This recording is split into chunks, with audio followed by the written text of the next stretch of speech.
Hello guys, hello. Alright, yeah, is it me, like, can't really chat, but I'll be still, okay, cool, hi man, hi lag, or, how you doing man? Just gonna go ahead and complete one dungeon real quick on the alt account here.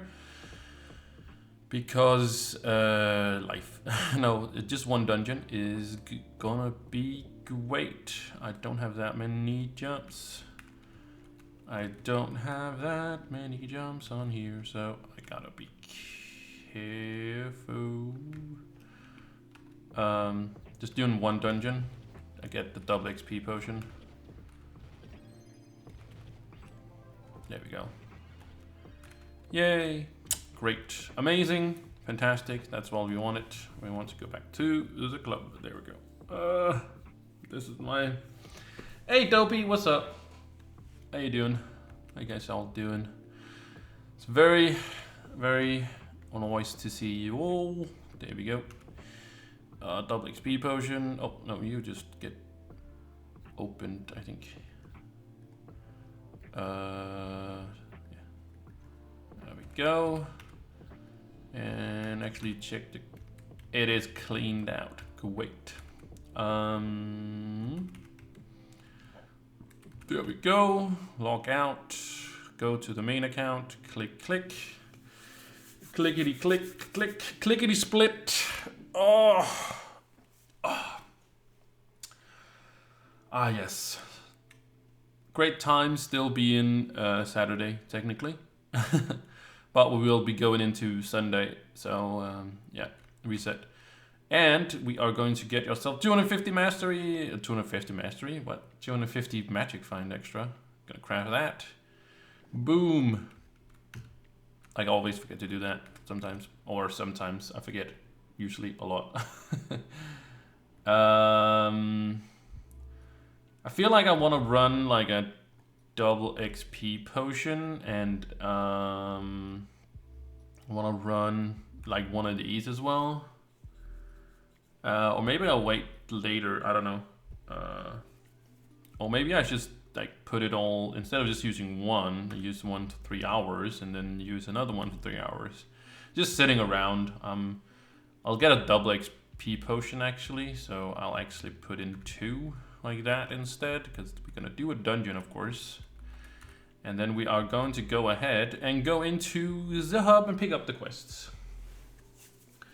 How's Trove holding up? It's holding up. It's, you know, still Trove. Trove is Trove. There's not really much nuance to that, I guess.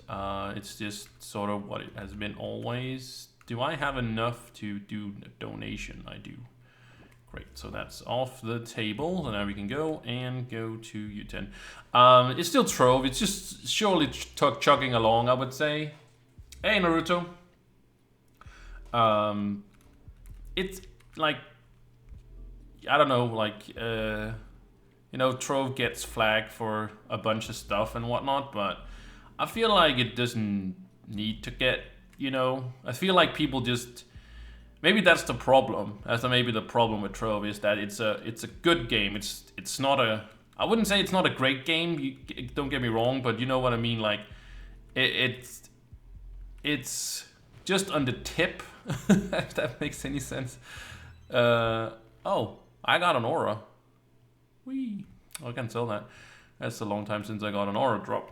But. I think the problem is that Trove is a great game, but it's not a perfect game. You know what I mean, right?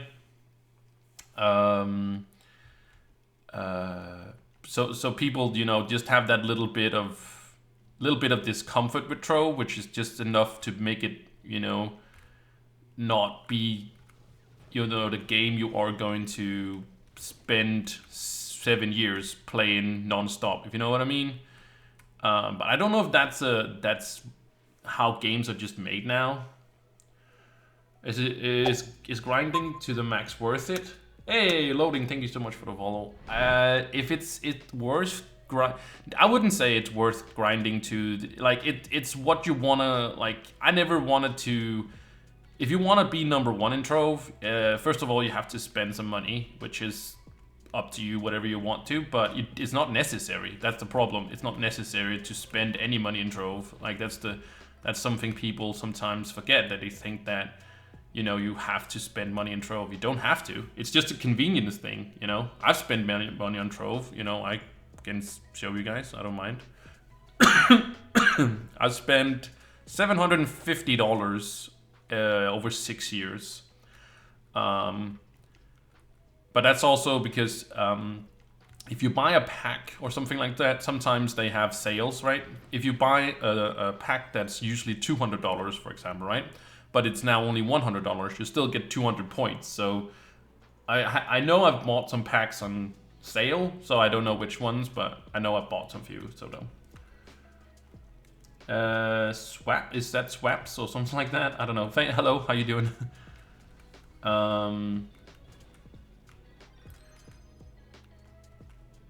The Flux buying website ruined the game. Not how easy Flux is to come by. Flux is so easy to come by now. If you play the events, somebody asked me how I have so much Flux. I say I play the events. Swamp. Okay, cool. Hi, how you doing?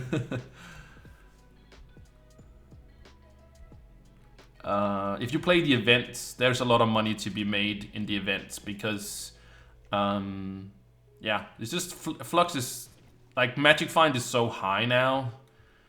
Like, I saw once this website that were selling also gym boxes. I was like, 25 gym boxes? Like, it was 25 gym boxes, like, I think it was U9 or something like that. Boxes. I was like, 25 boxes? I can make 25 boxes in 10 minutes. Like, like I think it was like $5. I was like, I'd rather have that $5, spend 10 minutes getting those 25 boxes and just leave you. I don't want to spend that.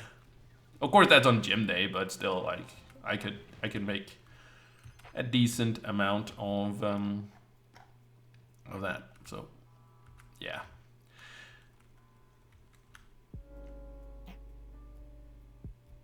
The codes are not first come, first serve. The codes are never ending. But if you have the items already in game, it's not just gonna give you an error because like you already have some. Check if they have them in game, but they are never ending, those codes, so they work always. I'm not sure about the ally, the last one, but Trovosaurus says it is. I took it out of the command for a while. The ally, the end ally there.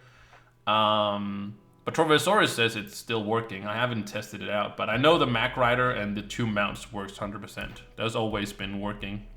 I've had that command for, I don't know, 5 years, 6 years.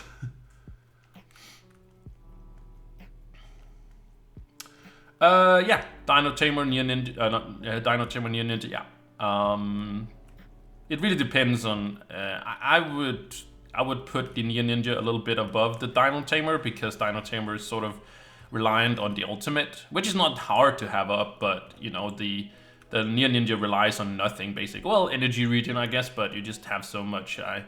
Yeah, I just feel like I would, when I make my tier list, which I've done a few times, I put the Near Ninja over the Dino Tamer as a farmer, but they're equally good. But it always comes down mostly to play style. Like I really like the Shadow Hunter. Well, I've always liked the Shadow Hunter. I just like it now that it has actual damage. I haven't changed anything with the Shadow Hunter. It just has damage now. It's just yeah, this is a. Oh, you already have them. That's why, yeah. But if you want to max out something, it's just cool. But you know, I'm coming up on 6 years locked in every day, for example. Of course, COVID has made it a little bit easier since I haven't been traveling. But if I go over here, I know you guys can't really see it from my face, but I can scroll down and you can see it over here. I have 2,174 days locked in every single day. When we get to 2,192, technically 91, but it's more 92. I will have been logged into Trove every single day for 6 years. I also have the total days. Because I played before. I'm on 2,489 days. But that's just, you know, total days logged in, which is not the same. So yeah, pretty crazy.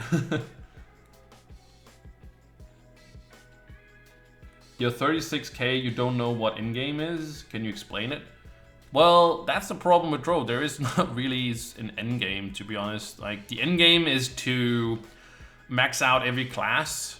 The end game is to go as deep as you can in the delves. But yeah, Trove is lacking like a real end game. But the thing is that the dev team of Trove is very small, and there's a lot of things.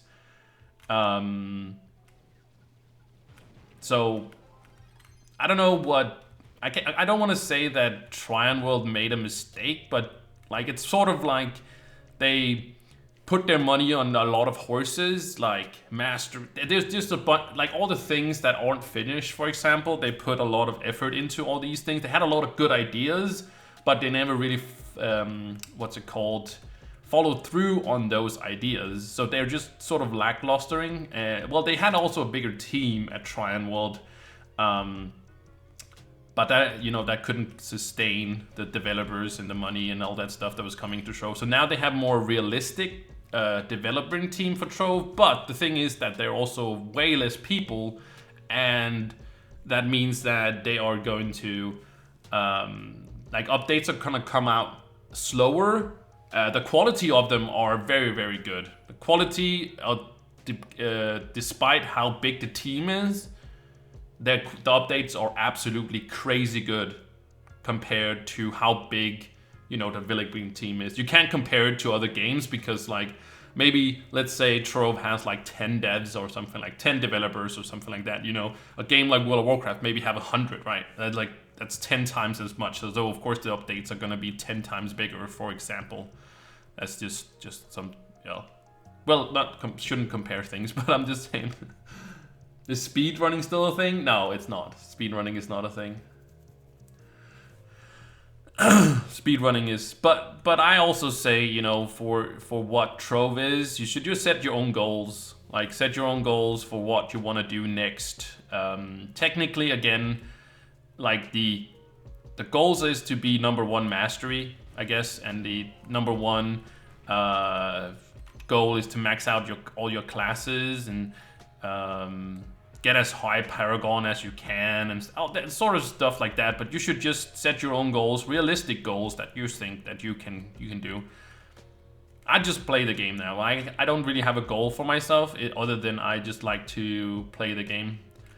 And why I like playing Trove is that it's a game that I've been playing for a long time, and I'm really happy about everything I have obtained over the years. You know, I like creating content for it. I like hanging out with people, creating a Discord. I'm not saying you should do that, but you know, games do become more fun when you have somebody to play, talk to them about, or, you know, all that stuff.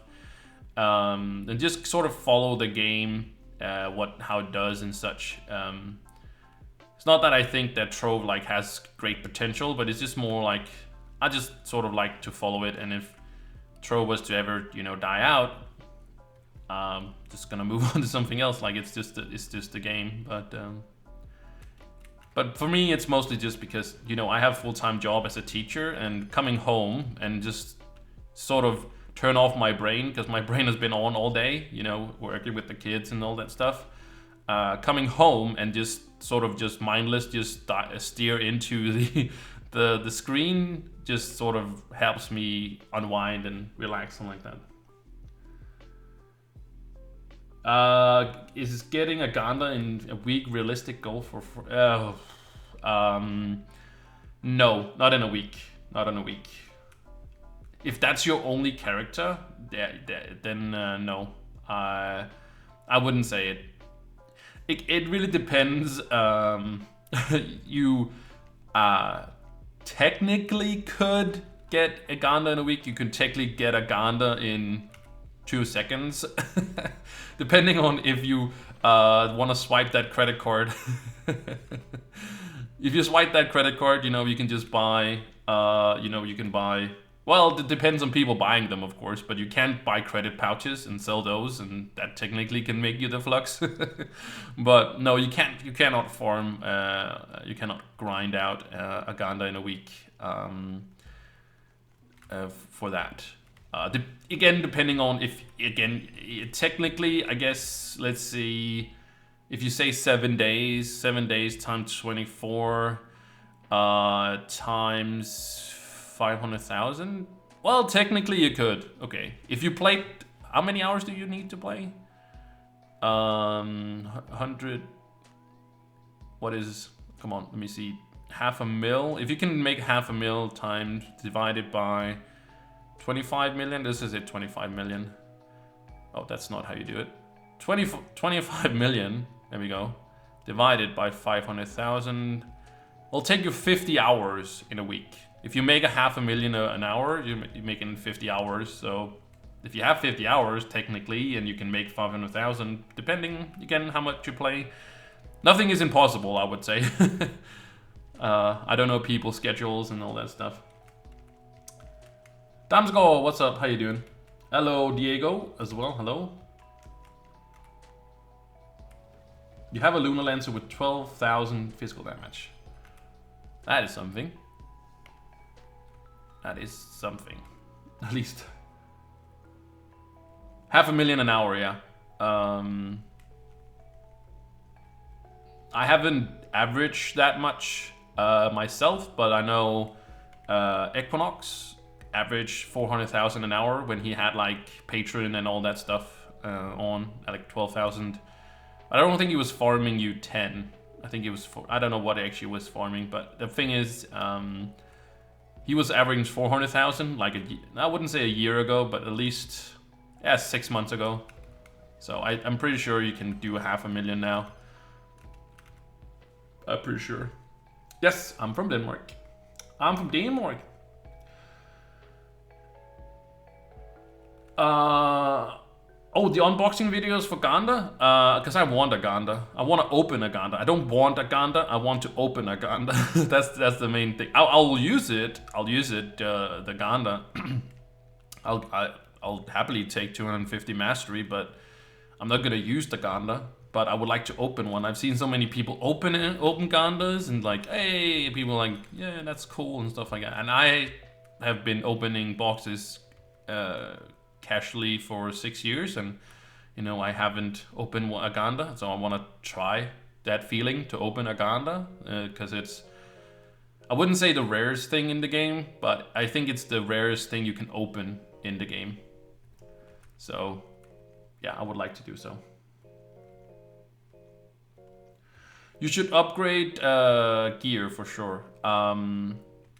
It's sort of like when you play the game before about 10. Well, I would say about before 5,000 power rank, you want to focus on upgrading your gear.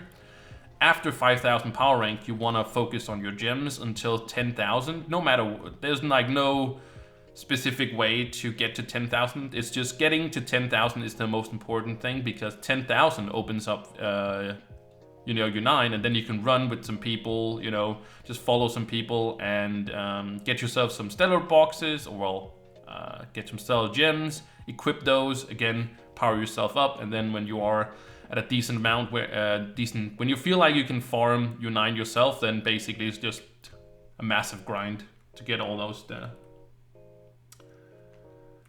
We'll have to see. Well, I've been playing for many years of the Troves, as I just said before. I can't find the entrance.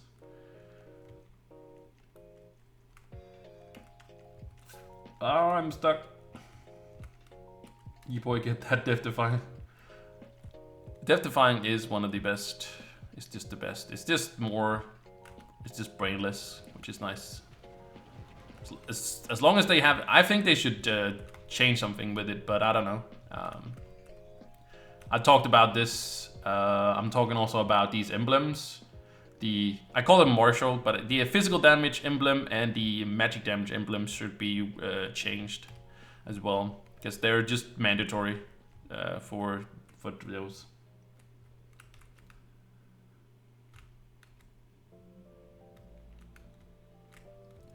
The most important thing is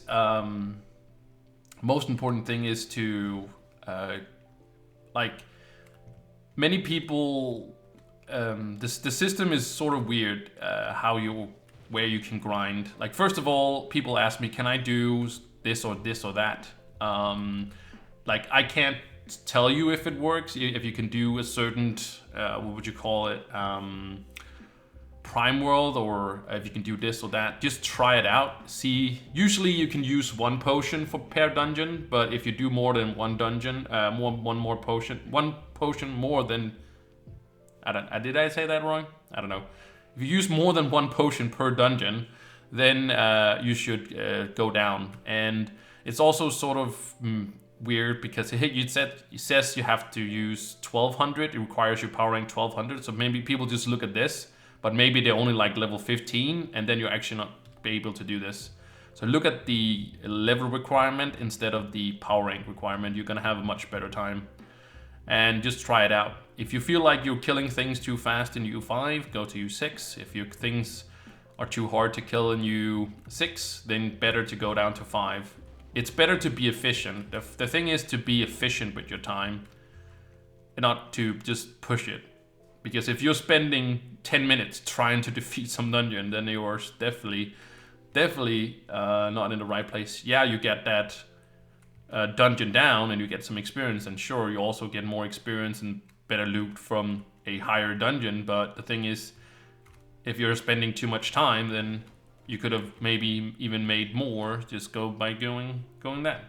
And I forgot to change my tone. So yeah.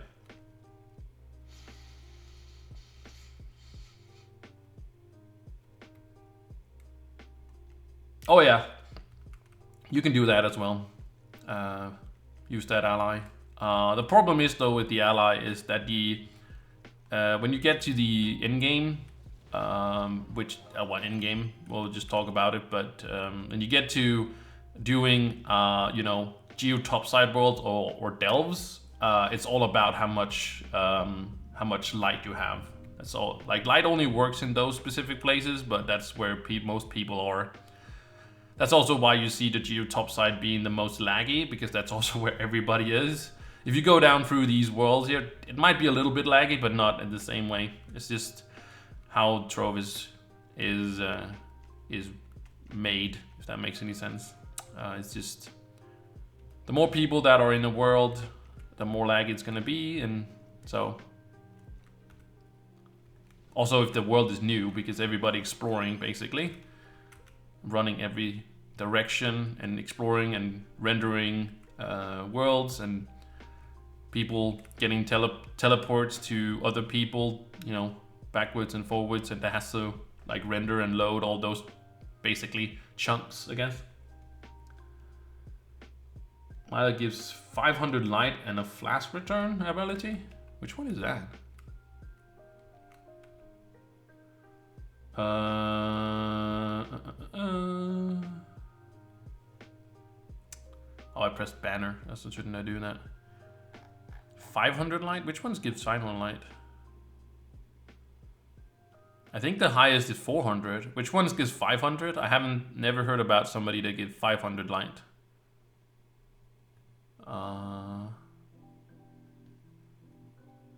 Because I have these that are.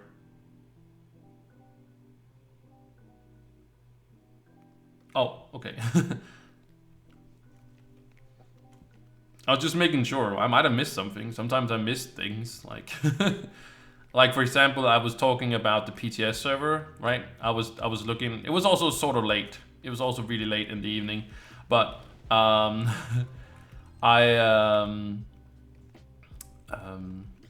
was giving you guys the rundown of PTS server and the season 3 PvP stuff, and I didn't realize that you actually got 10 fragments per 100 coins you turned in. I thought it was 1, so I thought it was 400 weeks it's gonna take you if you only use the tome, where you get 25 coins a week, a PvP tome. But I realized, or somebody told me, actually he also makes content, or used to at least, stream at least. I don't know if he still does, he might just be streaming something else. But he pointed out there was 10 fragments per 100 coins, so only take you 40 weeks. Welcome back. Yeah, 400 light is the highest you can get. The 300 ones are the first ones we got when Delve came out. That's 300, and now it's 400 from the Paragon thing. I could technically just do one thing here. Well, I can just change my dome here. There we go. But I can't just go on. I can just go on my Dracolite and just see. Yeah, 400 light, because that I have maximum light on this guy.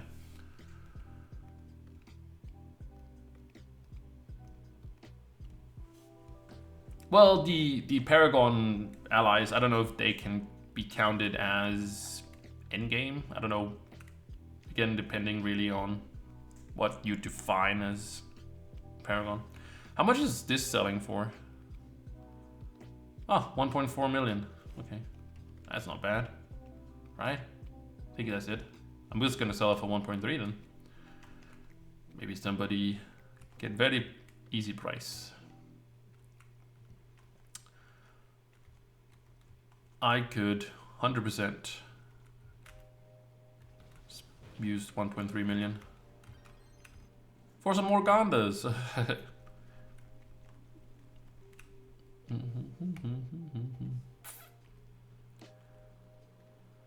Oh, that's why I was like, I thought I did all the Bunfest quests.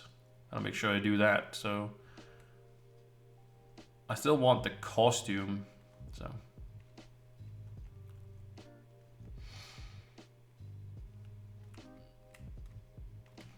there we go.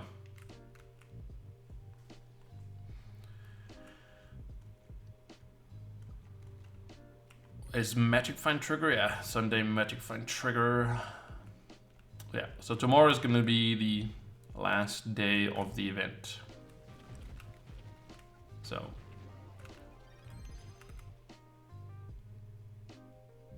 I don't think I sold the last ones I got. Nope, I can sell them that right now. 13, okay, we sell for 12. I always sell below, so I get my things sold. That's the thing, right? If you want to make, the best way to make Flux is flipping things on the marketplace, but that requires you to. It's basically high risk, high reward thing. So you can also, we were talking about, make a Ganda in a week. You can have you can make a Ganda in a week if you flip things. But again, it requires you to. It also has some luck involved, because like if suddenly the devs decide to add some sort of method that makes the whatever super easy to come by, and for some reason, then that just plummets the price of it, right? So yeah.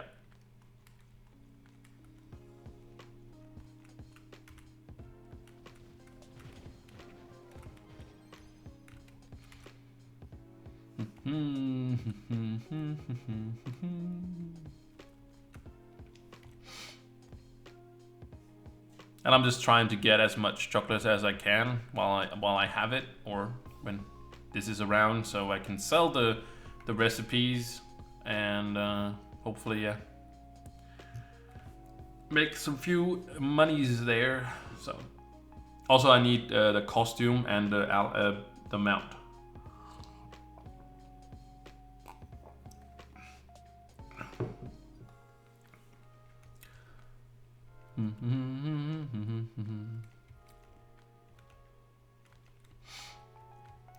But yeah,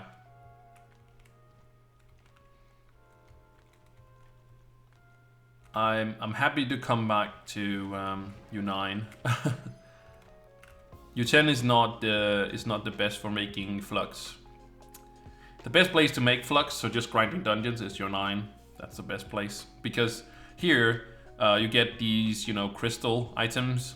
Crystal items are fine, but this one, you know, if I actually go down right here, oh, there's actually a coin collection. We should do that. You can see these only give me fragments, which is also great. You can sell those. You can see it only gives me dust and these fragments. Sure, like I said again, you can sell the forge fragments there, but the dust doesn't do anything at all, and you can't even use the dust for anything. Like I have 2.2 million cosmic dust, which is absolutely insane, and I have nothing to use it on. Nothing at all. So that's actually one of my ideas. On Wednesday, I'm posting a video about ideas for Trove, and the main idea for what I think that we should have a look at is, of course, in-game for Trove. So I don't have any specific ideas. I have something with a talent tree and stuff like that. I don't know if it's like, but I don't really mention in the video, but maybe I should have, I don't know. But I just feel like I'm just sort of excited to know what they want to do for the big update this summer, what we're getting.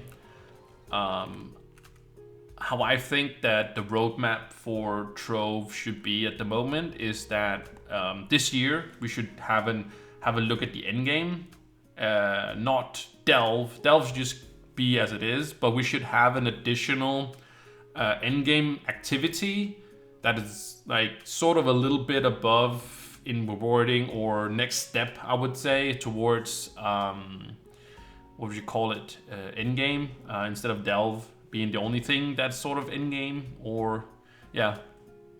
And then next year we should, I think we should have a new class, and then the year after that, that would be 2024, we should be looking at probably in-game again, or changing something significant with the gameplay, and then just switch it up every year, you know, down the road, just adding a class every other year.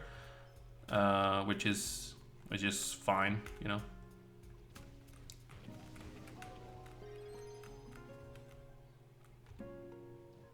No, cosmic dust do not work as an upgrader thingy, my bob.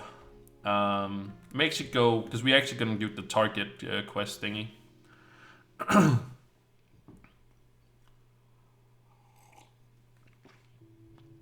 That's the problem. That's why also in my, like I said, in my idea video that like I said, I'm posting on Wednesday, I talk about having a dust dealer. So every Friday we either get, you know, a regular Luxian or Luxie, and then dark Luxie. Right now, regular Luxie is actually in the hub. But I think every Wednesday we should get a dust dealer. So a dust dealer that is like you can trade also at a limited amount. You can turn your dust into other dust basically. Also buy other dust related things like empowered gem boxes or for dust. Just like we can do with Dark Luxian and stuff like that. But if we go to, oh my god. It was here.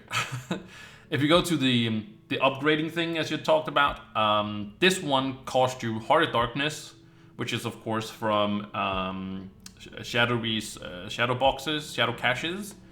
Bound Brilliance, of course, that's just what we get around. That's for use for all of them. But yeah, you can see there. You can also buy them off the marketplace. Or sorry, Shadow Shards in the market. Yeah, never mind. But this one, it costs you Bound Brilliance, Water Dust, Air Dust, and Fire Dust. No Cosmic Dust. Because this was also introduced before Cosmic Dust was introduced. So Cosmic Dust has no use in the game except for a few things you have to spend it on, and of course for your Cosmic Gems. But when I have maxed out all my gems, not on the stats itself. It's only for my Dracolite. My Dracolite is the only one that's like maxed out, because that's only what's necessary. That's only what you need it for. So Cosmic Dust has no use in the game. The superior ones, Diamond Dragonite, of course, and Titan Souls. But the most efficient one you can make is actually this one, because you can grind this out all the time. You can farm this, except for the Bound Brilliance is of course not tradable, but you can get a lot of it. You only need one per there, so I can actually make right now 318 of these if I want to. But I thought about for a while to max out my, like the stats on my gems as well for my other classes except for that one, but I just sort of, I don't want to. I don't want to. Okay, so sell this one as well. See, I keep selling these as well. I make about 30,000 on these. Like that's why the event is so good. Not only the what's it called? Like the recipes itself, but also other things as well like that. Oh, I got a bunch of seeds. Oh, God. Is these trophies something people want to buy? Nah, not really.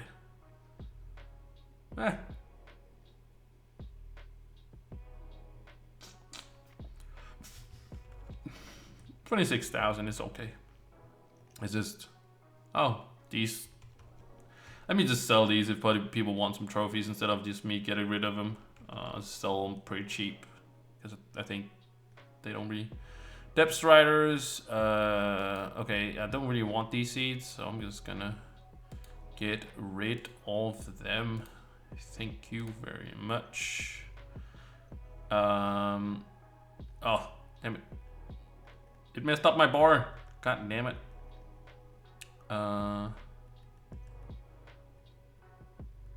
Where did that one go? Oh, okay, but you have to find it. There we go.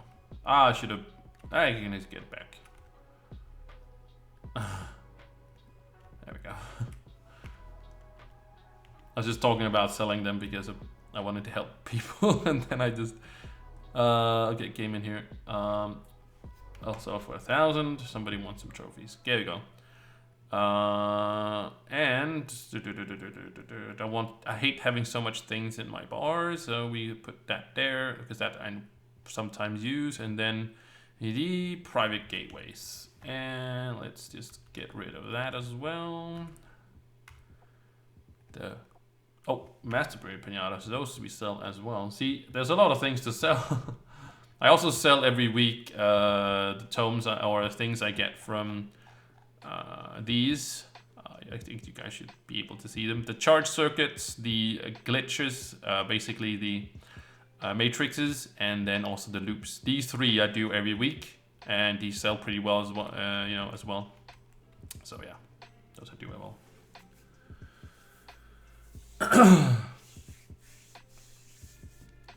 Yeah, I sort of fluctuate around 60 million now. I try to give people as much as I can, like 100,000 as much as I can.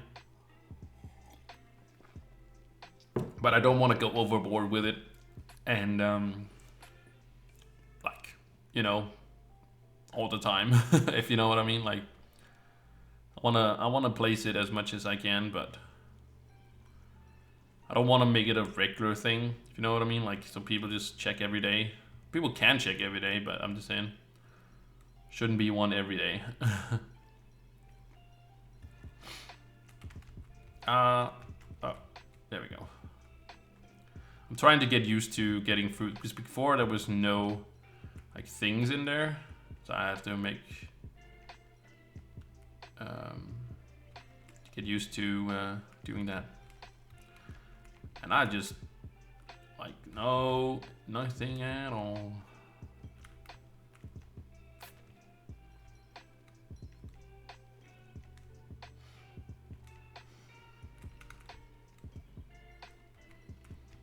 Oh, you remember why you loved your Lunar Lancer? Oh, cool.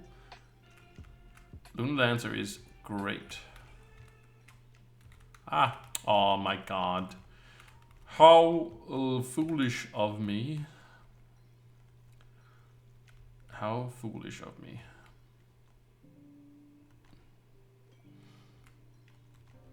I just hope they really want to register. Sometimes the problem with when you're doing these coin collections, as I call them, well, these are called target ones, but is that if it doesn't register, but it's mostly on the stupid boat thing. Well, it's one of my favorites, so I can get 150, can't I? Yeah, I could. 151. Yeah. The reworks, the two reworks we've had, Shadowhunter rework and Luna Lancer reworks. Those are the two reworks the new devs have been part of. Those two are amazing. Like it's really high quality. I think Andrew and Adam is doing a wonderful job. That might be more. It might not. They might just be the faces we see. I sort of have a little suspicion that they might actually only be like those two, and then they might have a graphics team. Maybe a third or a fourth person or stuff like that. But it don't seem like they are, that much of a dev team.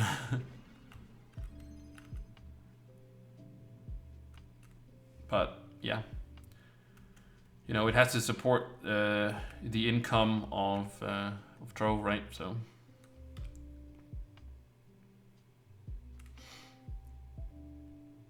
but I feel like they're very high quality reworks. So I'm very excited for the other reworks that we need. We need a rework for, of course, the knight. I feel like all the classes needs a rework, except for maybe the bard. I think the bard don't really need it, but I feel like all the classes could use a rework, just because how good it is. Like, you could say, well, this one doesn't need a rework, and this one, like, there is of course a priority list. What I mean, like, there is a priority list if like on, which one should get it first, but I really feel like all of them could use a rework in some way. Even like the Ice Age and all that stuff, like the top classes could just have some sort of look at their abilities. Can their abilities do more than just be this? Like, that's sort of what I feel like all these like reworks has been so far, is they've just been looking at them and saying, hey, is there more potential in these abilities?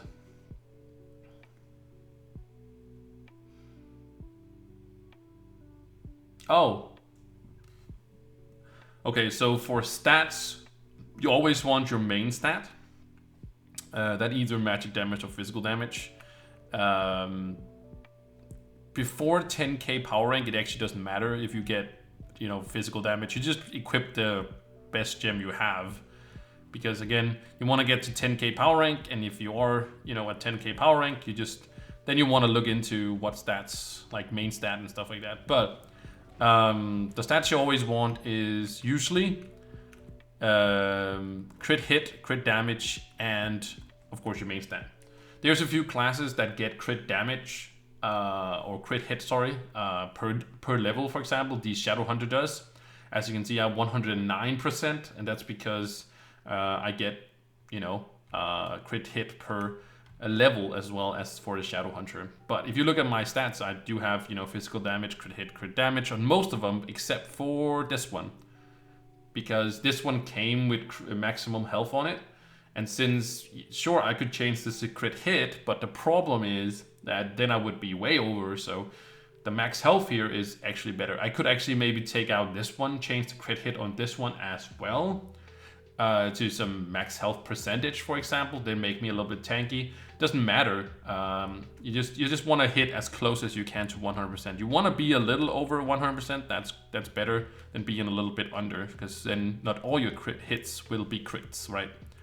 But you want to be over 100%, but not by a lot. 9% is way too much. Way too much. You can see the stats on my Dracolite if you want to see those. So rocking 400,000 magic damage. I'm rocking very close. This is perfect critical hit. Of course, 0.4% over, but that's better. 2,000% critical hit damage. And then of course maximum light is very, very important. So yeah, this is perfect stats. Very excited for the new one we are gonna get, the new PvP dragon. That's actually gonna give me more jumps. So I love to have many jumps. I have enough jumps now, but you never get too many jumps. Yeah. Critical hit damage do not matter. Critical hit damage do not matter if you don't have 100% crit. Like, you want to aim for 80% critical hit, and then you want to use, if you don't have, well, if you have it, then you have it, but you want to look for the emblem, the Sure Strike emblem. You can see it barely right there, but you cannot, I'm not sure you can see it up there, but you can see Sure Strike gives you 20% critical hit for 10 seconds. So you can use this until 80%. So 80%, if you have anything above 80% critical hit, then you want to change your emblem to something else. Because when you use this, you have 100% if you're around 80. But then if you're over 80, you want to look into some other emblems as well. But as long as you don't have 100% crit hit, like just naturally, you don't have to really look too much into critical damage. Of course, it gets more and more important the more critical hit you get. That's of course, obviously. But yeah, it's basically a combination of everything. You know, I say get maximum light, but it's not, doesn't really matter if you don't have maximum light. You might have maximum light, but if you have like 0% critical hit and 0% critical damage and very little physical or magic damage, then it's like, okay, you're not going to do any damage either. It's not like all your damage comes out of light. You also have to have the other stats as well. So it's a combination of all of it. If we're talking about Geo Topside and Delves. But if you're not going Delves, and if you're not going Geo Topside, you don't have to look into a light at all, because that's doesn't work in other. I was about to say other combinations, but I mean like all the other worlds. So basically, if you just cut right here, all this only requires you to have like regular stats. I call them regular stats, I guess. But it is technically not regular stats. It's stats that are not light.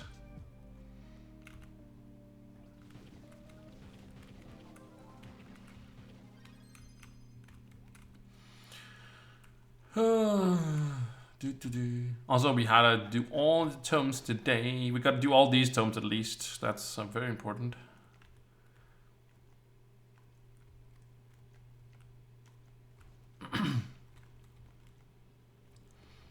But we should be able to do those in about the 3 hours we shall be playing. All right, on to yellow. That's also why I still do the yellow tomes and all the other tomes. I also have the Cosmic Dust tome. I can actually show all tomes here and see. I don't have this one, which is weird. Like, I don't know what it does. But I should have. There's a cosmic one. I'm pretty sure there's a cosmic one somewhere. Yeah, there. Like, give 5,000 cosmic dust. But again, I don't want any cosmic dust at all. I wanted somewhere you can, sell that dust and actually get something you actually can use dust instead of just having this cosmic dust.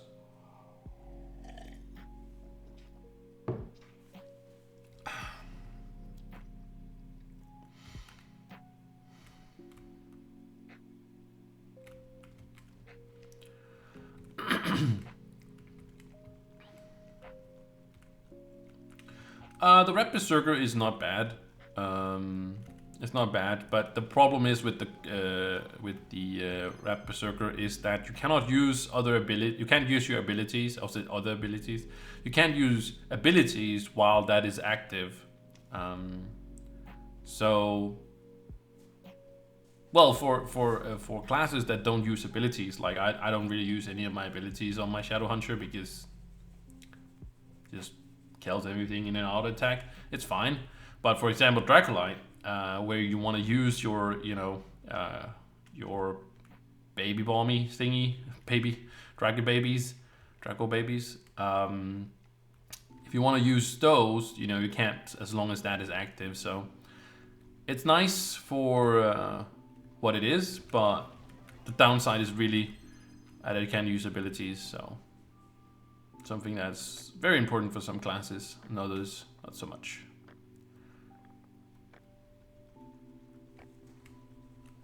But basically, they're just they've just taken all these allies. That was the best. For example, this is Samantha. This is, which one is?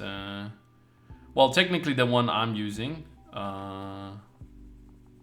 I'm using the animated jug because of the boost and the health and stuff. I don't use this one on my main, if that makes any sense. Oh, I used the luck beast. That's right. I used luck beast. Sorry, never mind. It's a magic find.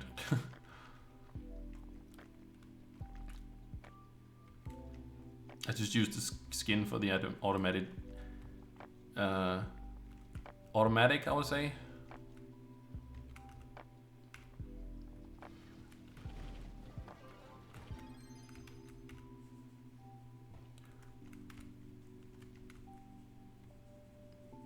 But they've just taken most of the allies and just added light to them.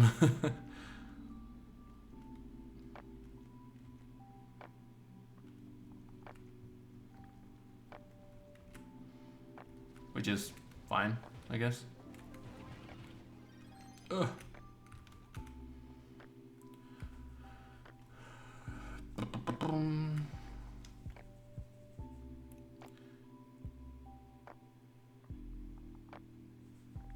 I'm just hunting eggs. I think that person is doing 5 stars. Well, I feel like I'm doing a good job here because I'm sort of discovering all the 5 stars because you can't see them on the map. So he could run to this one. I don't know if he wants to do this one, right? But at least he knows it's a 5 star instead of, you can just run and run and run and never find like a 5 star. So doing community work, finding or trying to discover 5-star dungeons. See, there's a one over here as well. Maybe the person will see that one. There's a good one over there as well. 2 good ones.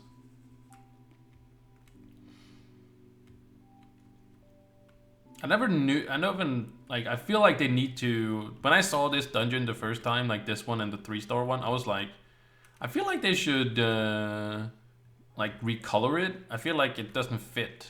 Like it fits more with the color that I'm using. I'm just using a mod for just not add all that red. Oh my god, I can't watch all that red. My eyes will completely burn out. I had green at one point. That was also good. Now I went for dark, but yeah, it doesn't fit. Don't feel like it. Well, it really stands out. That's what I'm saying. But I think it might also be like crazy. Like it hurt your eyes like crazy if it was like all red or in a red color scheme. I think it would be too crazy.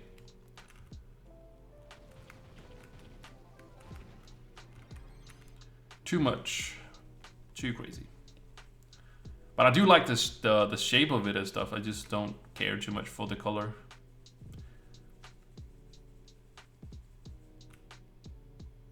Oh yeah. I don't know. Geotop side could have been this color. I would love that.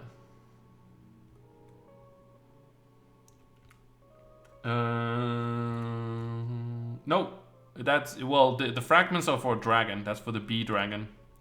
There's a dragon that's a bee dragon, and it could drop fragments for any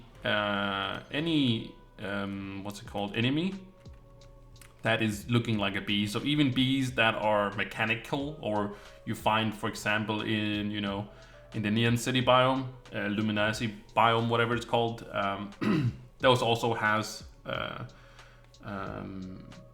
bee type enemies. So anything that is a bee, you can get. But yeah, I'll scroll down to the bee. Is it on a legendary dragons? I don't know. I can't remember. Oh, it's not. Okay, so you can't use your golden. Yeah, there you go. This one. This is the dragon.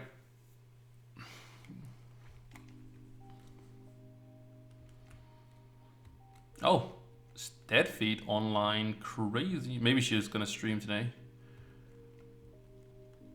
She said she was gonna be more consistent.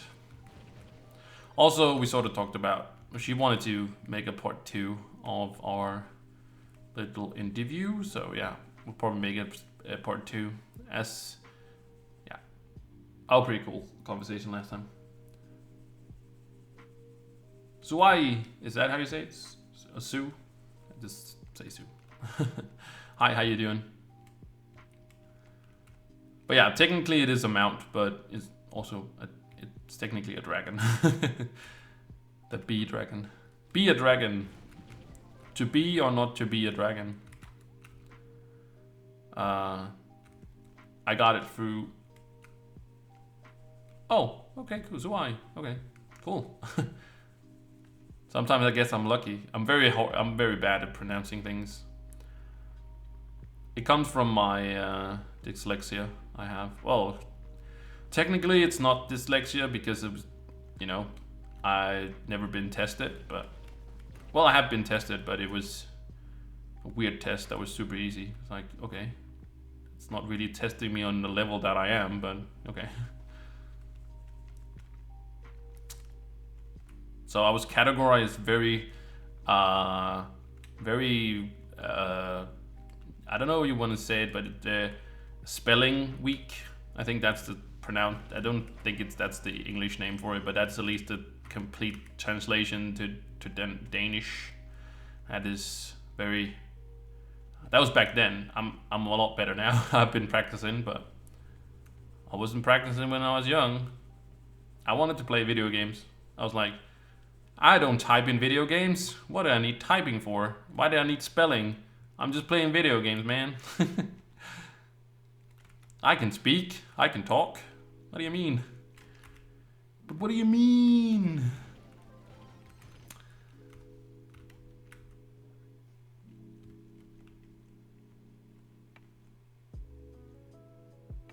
Oh, Golden Veil, yeah. Those are really easy to come by. It's one of the easiest dragons. I have to make a dragon video for the new PvP dragon. Hey yo. Well, I don't have to, but I want to.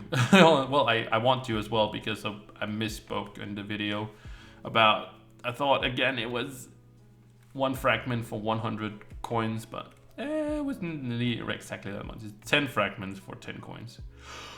So, well, technically it's 1 fragment per 10 coins, but it's 10 fragments for 100 coins. Egg fragments, yeah. Egg fragments are from dungeons in, or is from when you kill or defeat dungeons in the air worlds. Very easy to come by fragments as well. And do stack with Fridays. Technically not Friday right now, but I guess sort of, not really yesterday, but the day before that.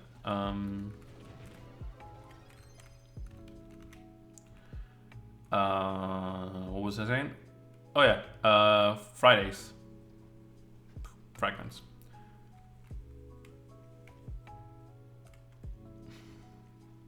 Hope he's having a good time farming those 5 stars.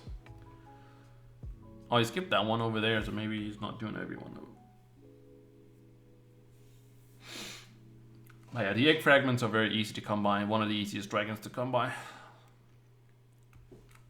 Or at least the fragments for it is easy to come by. Which is really important.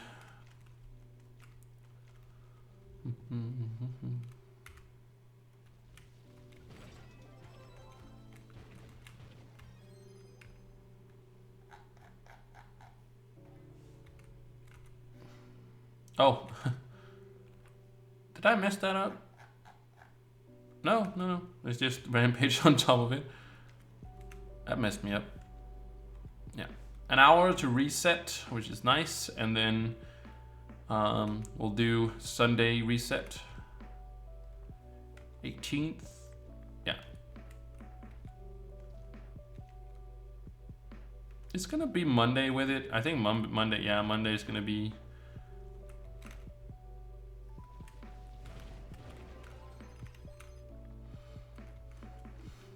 So this is technically still, you know, it's still for a Saturday, so technically there's 2 days left, but since it's Sunday, sort of, there's only 1 day left. But when we get past the next hour,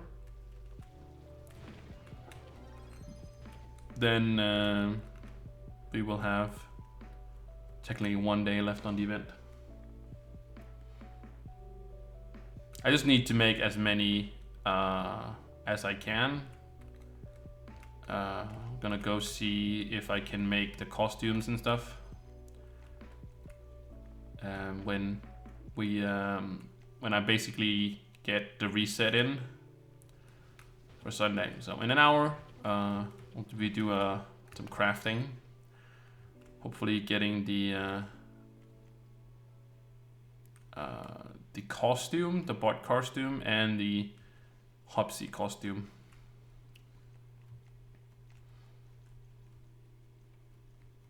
There's been some years I've been slagging a little bit on events. I think last year I was slagging a little bit on the event. A little bit too much, you know.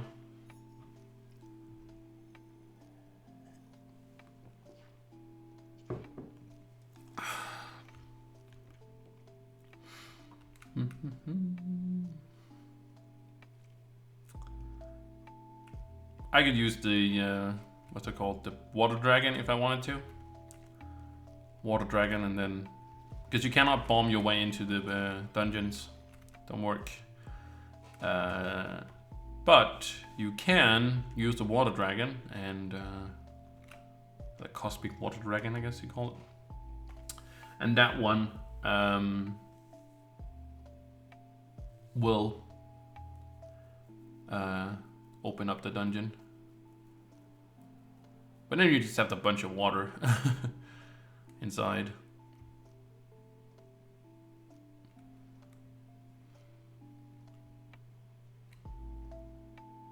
But yeah, done a nice amount of what are they called? Dragons or egg dungeons this Easter. That is for sure.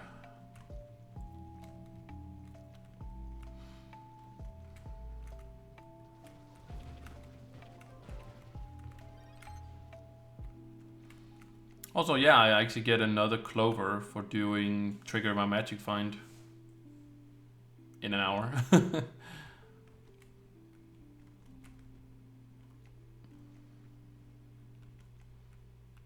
So even though I used a clover and everything, I get one back. And there it's gone. And there it's gone. Let's see, pop, and a boop, and a bop, and the buffs are back.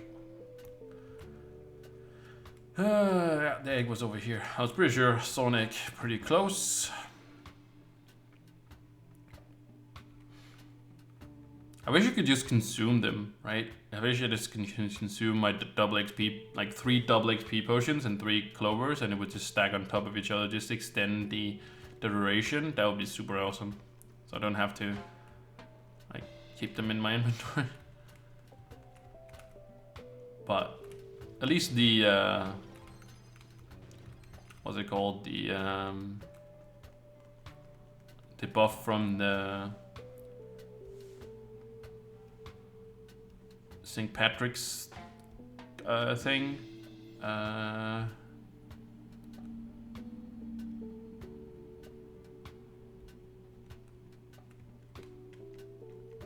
Is still there.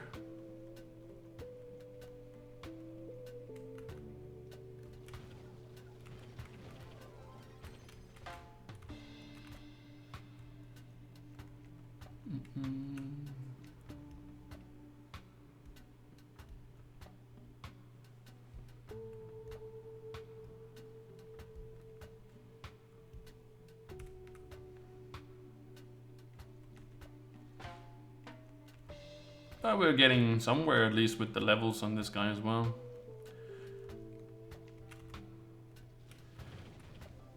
Need to get this one to 40. Let's see how we're doing on the map. Okay, we can just go this way. Let's see. Classes to level. Draco, Candy Bar, Boomer, Shadow Hunter, Tomb Racer, and Vanguardian. Those are the ones I want to. So we're gonna do like Boomer or Candy Bar back next when we get to level 40, which is gonna take some time, but that's all right.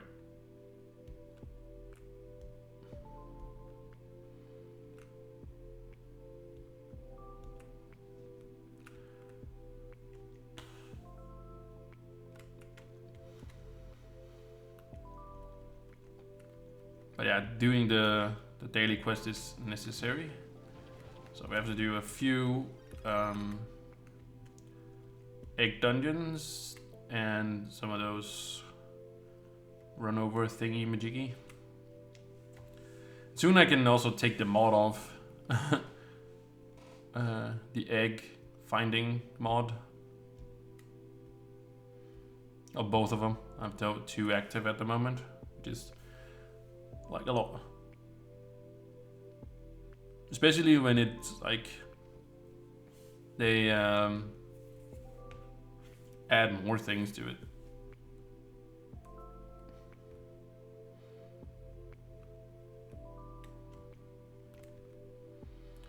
But that'll happen tomorrow first. Well, not Trove tomorrow, but real life tomorrow.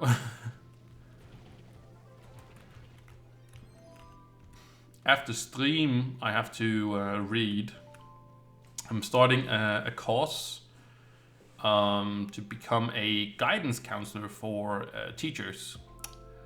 So for teachers, I'm gonna become a guidance counselor. Well, I am a guidance counselor technically, right? I've been for 6 years, but I don't have the education. Not that I really think I need it, but if I was ever to find or get another job, which is not my intent ever, but if I was to get another job, another school, I can't call myself a guidance counselor. I couldn't put it on my resume because yeah, sure, I've done it, but I haven't had the education. So I can technically say that I've had and that I'm very passionate about it, but yeah.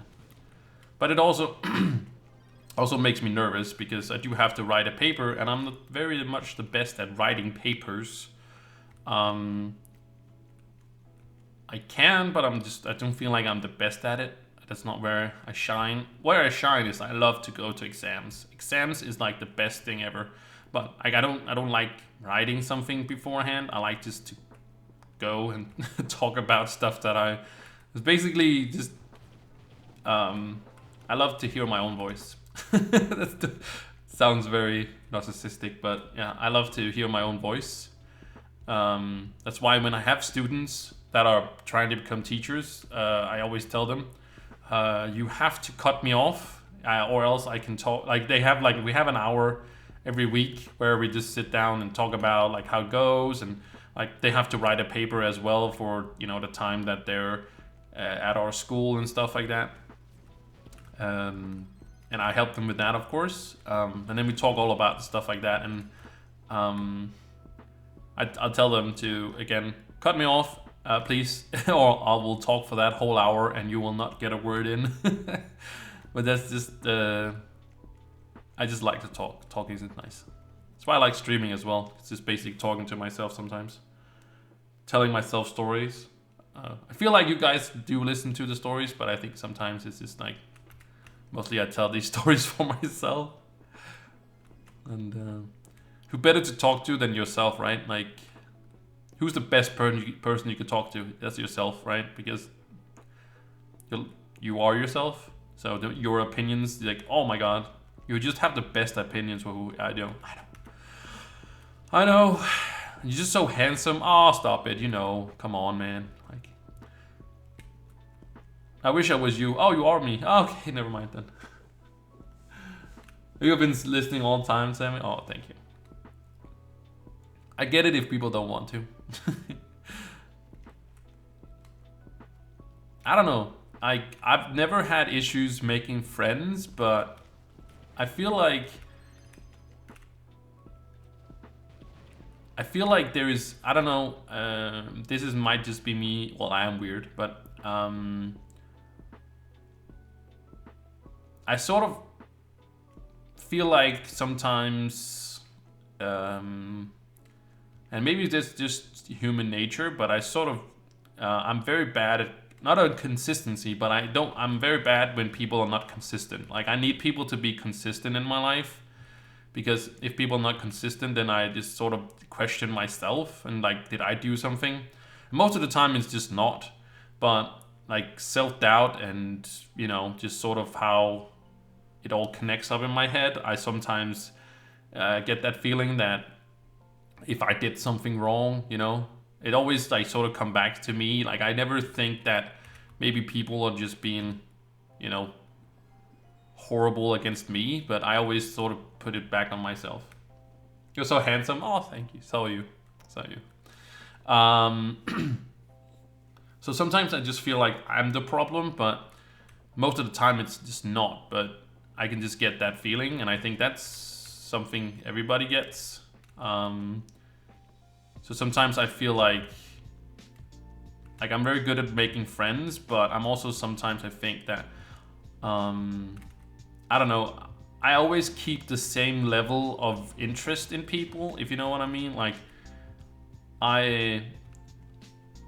if I'm your friend, I'm gonna be the same level of friend to you all the time, if you know what I mean. Like, I'm gonna contact you, talk to you, like, be consistent in that thing. And just sometimes I know people have like you know, people's lives and stuff like that. I just feel like it's not that big of, like, I feel like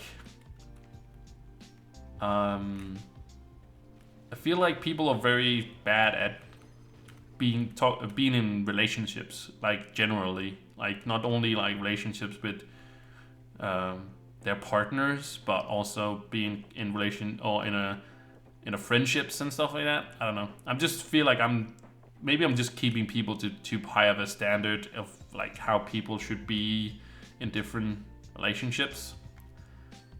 I've gone all the way back here. Okay, let's just go this way again. This. I guess that is technically the outside, but and then I just, you know, can get some self-doubt about, did I do something wrong? Why is this person not like contacting me, you know? And I think sometimes I just have too high expectation of people, how they should be, you know? I think I'm just very demanding in what my relationship, I think, should be with people. So yeah. I think sometimes it can be hard for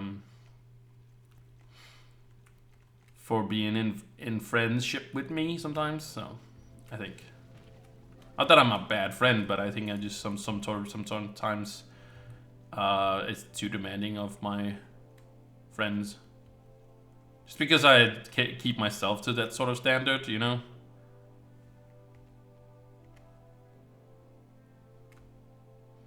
I feel like I could, but yeah.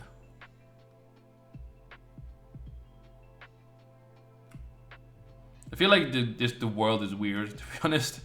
I don't really feel like, maybe I'm an alien, I don't know. How do you tell if you're an alien? Maybe if you don't know you're an alien, then how can you know if you're an alien? But sometimes I feel like the world just don't make much sense. Like, I feel like people say, like, something I find very weird. Like, it's just very weird to me. Like, for example, I work with kids, and we tell these kids, you know, you shouldn't lie or cheat or do all these things, and then us as adults, we do all that. We lie, we cheat, we do everything, right? We basically don't keep to our own rules. We enforce rules on kids, and then we, you know, we basically just like sort of just don't keep to the same rules. We lie, we cheat, and stuff like that. That's why I love working with kids, because kids are gonna tell you the truth. Like, they're gonna just be like blatantly honest. Like, if you smell like poop, they're gonna tell you smell like poop, right? But adults, right? They'll be like considerate or whatever. But I don't feel like it's considerate telling somebody, like, if you smell like poop, tell them they smell like poop. Maybe they don't know they smell like poop, right? They help them out. Like, tell them they smell like poop, right? Maybe you don't have to like point it out all the time, but you could say, hey, dude, do you know you sort of smell like poop? Could you? Is it something? Are you alright? Should we be concerned about, or where should we help you out? Whatever, right? I know kids won't like help you out that way, right? We can be that as adults, but I'm just saying, as a you know, instead of just being, oh yeah, dude, you smell nice. Oh, dude, you're so great. You're so awesome, amazing. You are the best in the world. Like, I know that people can, you know, tease each other and stuff like that, and be bullies against like adults getting bullied by other adults, right? But I'm just saying, I feel like it's weird that we keep children to this standard, so we don't use it ourselves.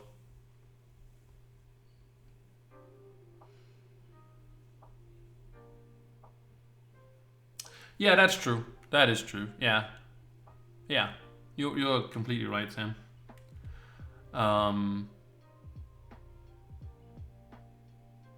I feel like it's just hard to make friends, you know, as the age I have now, right? And I think it's just more that people are very much like, some of the issues I have with some of my friends is that they're gonna say, oh yeah, let's do something, let's hang out, let's do things. It's such a long time since we've done that and stuff like that, and then like they don't follow up on it.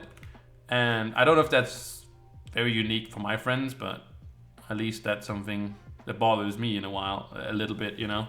It's like, don't say things that you know is not going to happen, right? Unless I do like a bunch of stuff. Sam Bam, Wham Jam. Thank you so much for the follow. Appreciate it, man. Love the name though. Sam Bam. I feel like just at least that we should be, you know.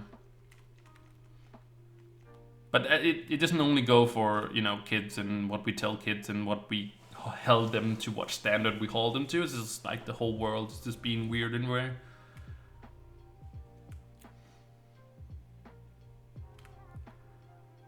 And what like also not confuses me, but is like sort of weird is like how life is, because we as humans, right?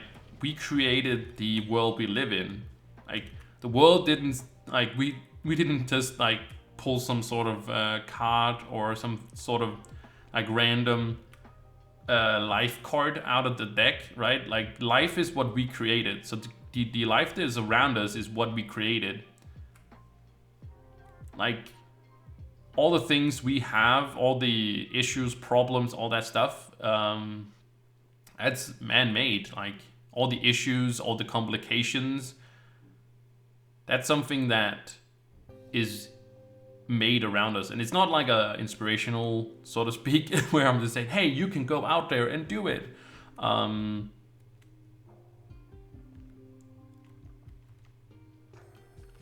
but it's just more like there might be some situations where you can't do anything, but I don't think like you can't do anything. I don't know. I sort of just don't. I don't care too much for the like you can do anything sort of thing, where it's like I know maybe it's just because that's when you're inspiring people, you have to shoot over the goal. I feel like just sort of creating some sort of what's it called? Scenario where everything is possible, and sort of is, but then on the other hand, I don't feel like it's. I feel like it's sort of not being completely. Oh, Dooley, thank you so much for the raid. I appreciate it. Thank you, thank you, thank you. Raids. Hey, there we go. Thank you so much.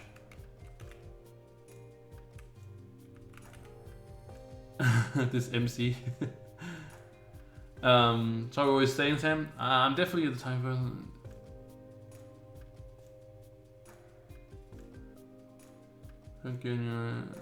Don't.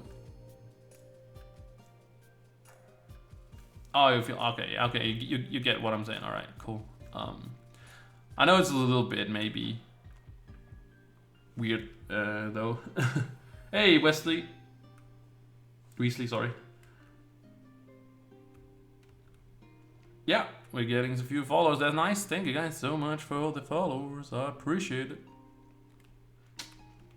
How was your stream, dear Dooley? Doubly. Thank you. Enjoy your food. Enjoy your lunch, dinner, breakfast. Cool. Awesome, dude. Awesome.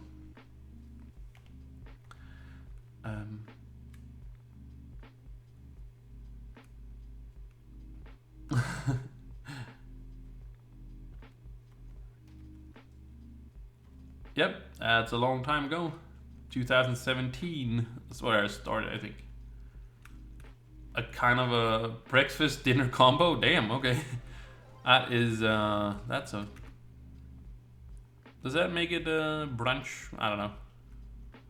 I found out recently that brunch, I thought like brunch was like, okay, so you have breakfast in the morning, right? I think that's, to me in my brain, that's around like 7 or 8 in the morning, right? 7, 8 a.m. right there. And then I thought brunch was like when you go from like 9, 9:30 to like 11. Because I thought it was something before lunch, right? I thought it was like for that. No, it's brunch is actually just the excuse to eat breakfast items around lunch. That's just what it is.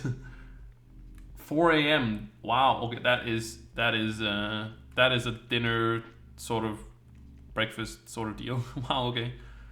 Well, a good morning, I guess. Good very early morning.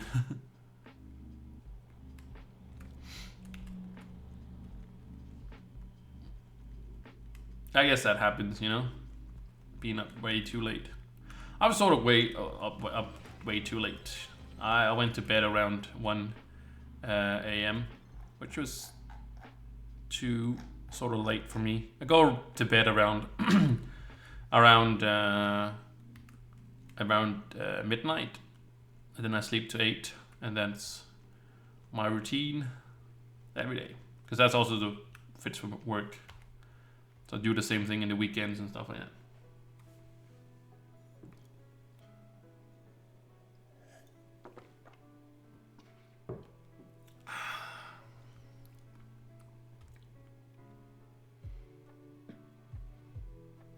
California girls.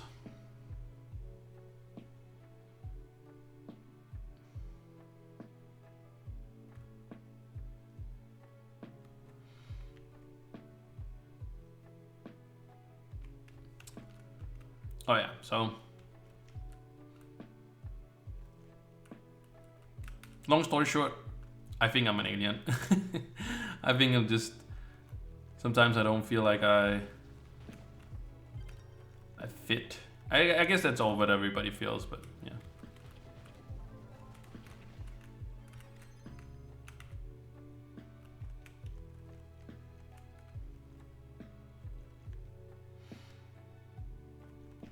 How long to the reset? Oh wow. About half an hour. That was a fast half an hour. I feel like we just passed the 12 noon mark.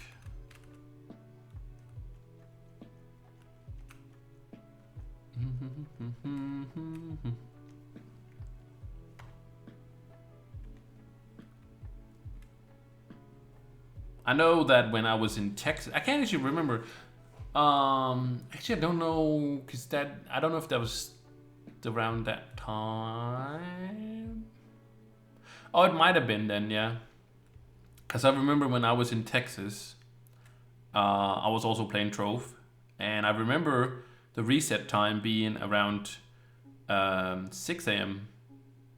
That could be 7 hours, sure. Yeah, I think so. I think Texas is 7 hours in the past. So when it's summertime, it might be 5 a.m. reset time. I think.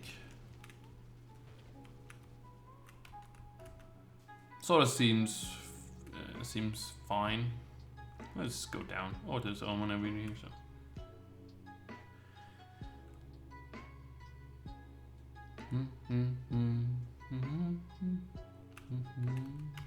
Let's just clean out the inventory here. How are we doing on chocolate? 2.7. That's at least something.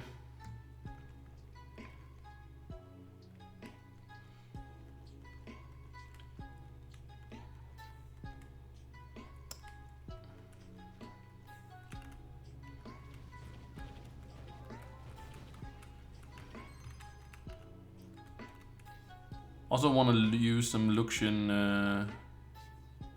Oh, he might be gone. Just buy it another time. It's not like I need him that much.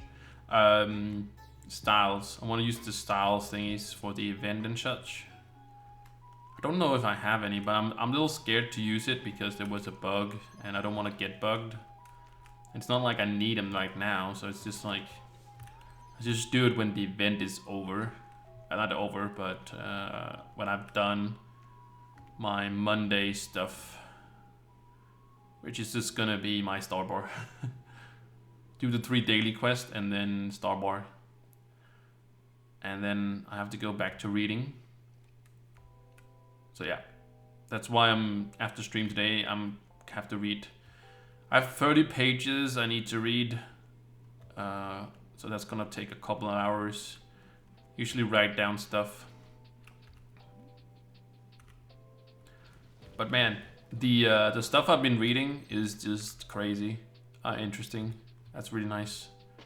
Especially like this. I don't know actually what it's named like, but there's a model. I guess that's what you translate it into. But there's like a model around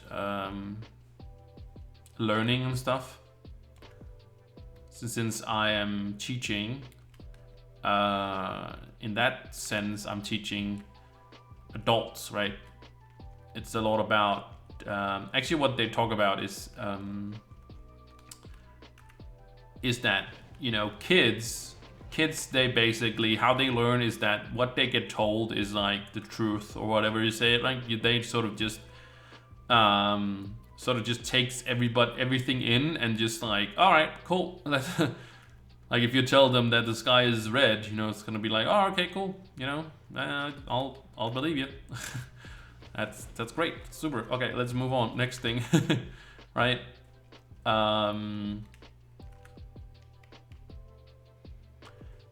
But then adults, they of course question things and stuff like that. But if you know.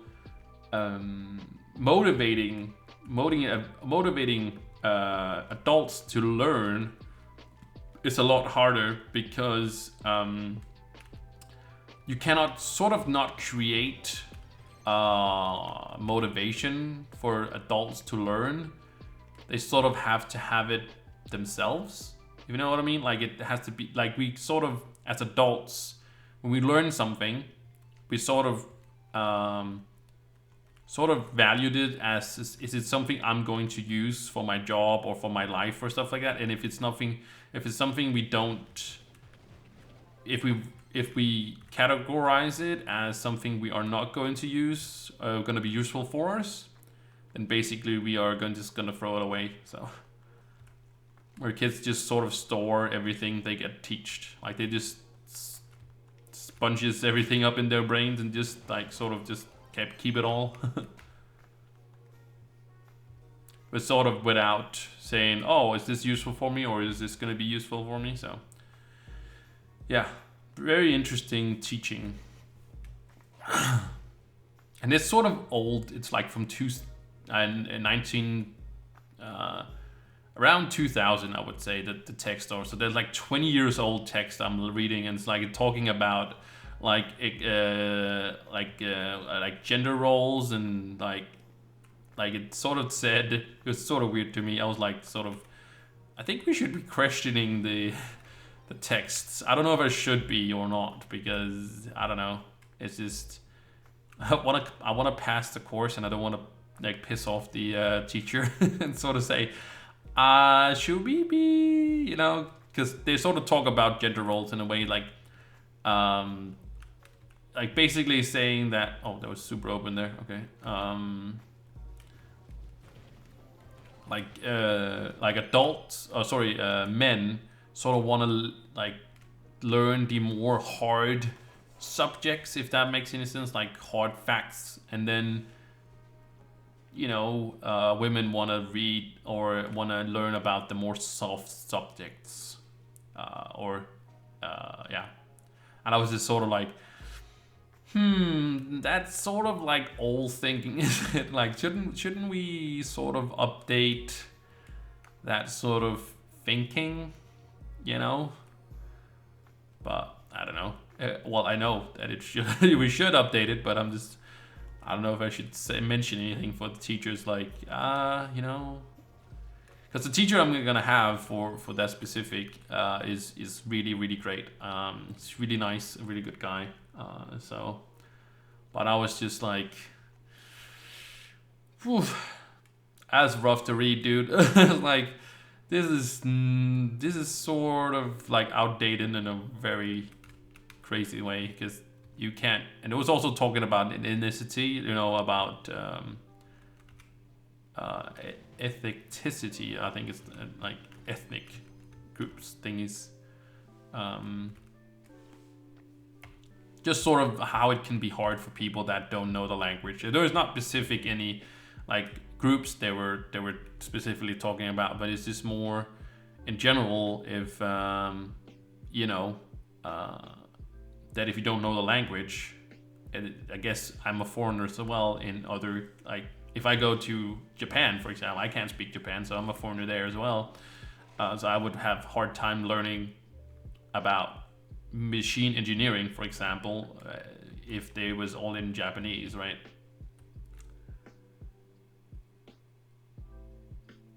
Is there a way to train yourself to want to learn new things? I feel like I always...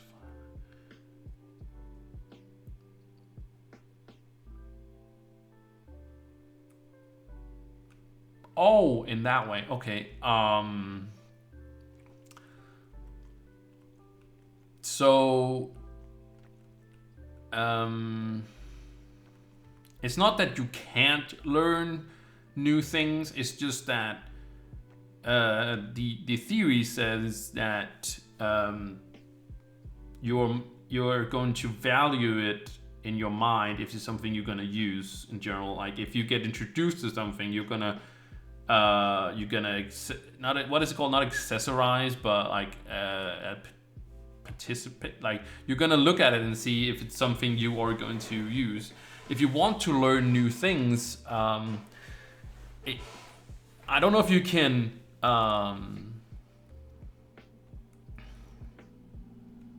Like the motivation should be, you know, you wanting to learn. But I don't think, again, you can't force like you to learn. It's really individually how you are going to do so. I'm thinking mostly like if you hate baking, for example, right? It's gonna be hard maybe to educate yourself on baking unless there is some sort of necessity for it. I think there has to be some sort of where it's like let's say you don't know anything about gardening, for example, but then suddenly you get a house that has a garden, then you're sort of necessary to learn something about gardening. I don't know if it can be, if like such a broad what's it called, broad subject as learning just new things. Of course you can learn new things as an adult, but it's just that there's gonna be a better motivation. That's basically it. If it's basically the thing was just between a kid that just sort of takes everything they learn and just put it in their brain without like questioning it, where it's more like adults questioning if it's something they're gonna actually use somewhere. Okay, that's a hard word.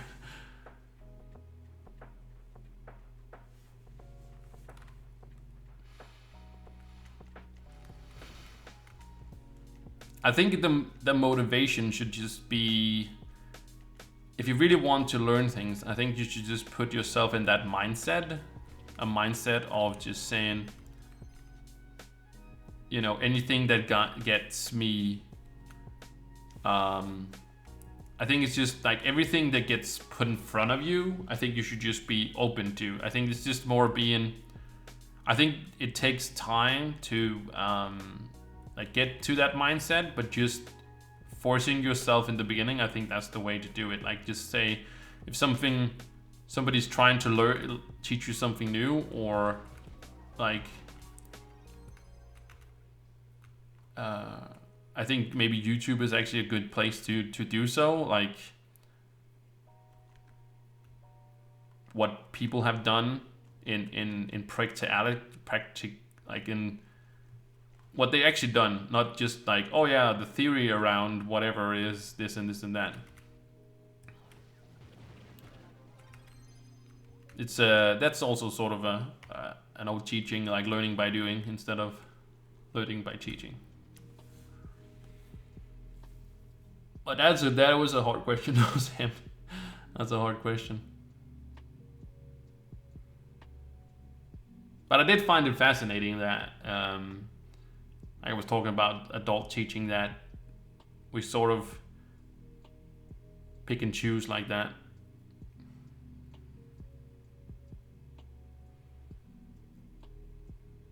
And then I was surprised. Well, this is sort of old text, right? If like around 2000, I guess that's sort of when we sort of started.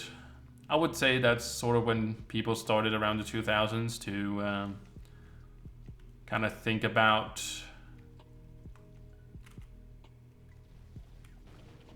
like gender roles and stuff like that. I think maybe before that, but I don't know. Well, maybe it wasn't that common, I would probably rather say. That was a thing.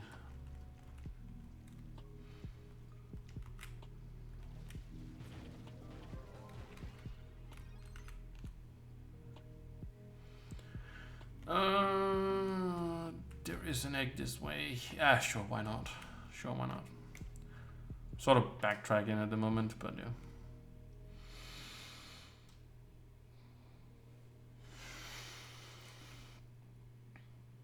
Also have to go to the store, so I might actually go to the store before I start reading, just so I can, or maybe actually read like 10 pages and then go to the store and come back, read 10 pages or something like that, and just call it And then I can read 10 pages, or technically 12 pages tomorrow. I think that'd be a good idea. 10 pages would be fine. I think that's a good idea. Then I can take a break. That'd be a good idea.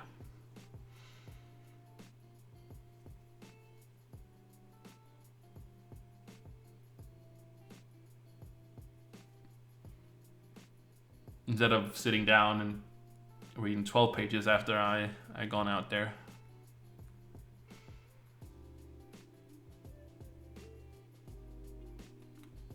Oh, thank you.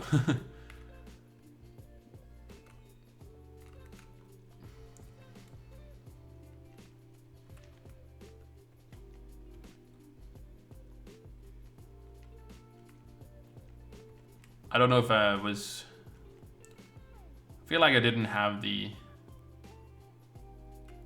right answer. I think it was I think I couldn't.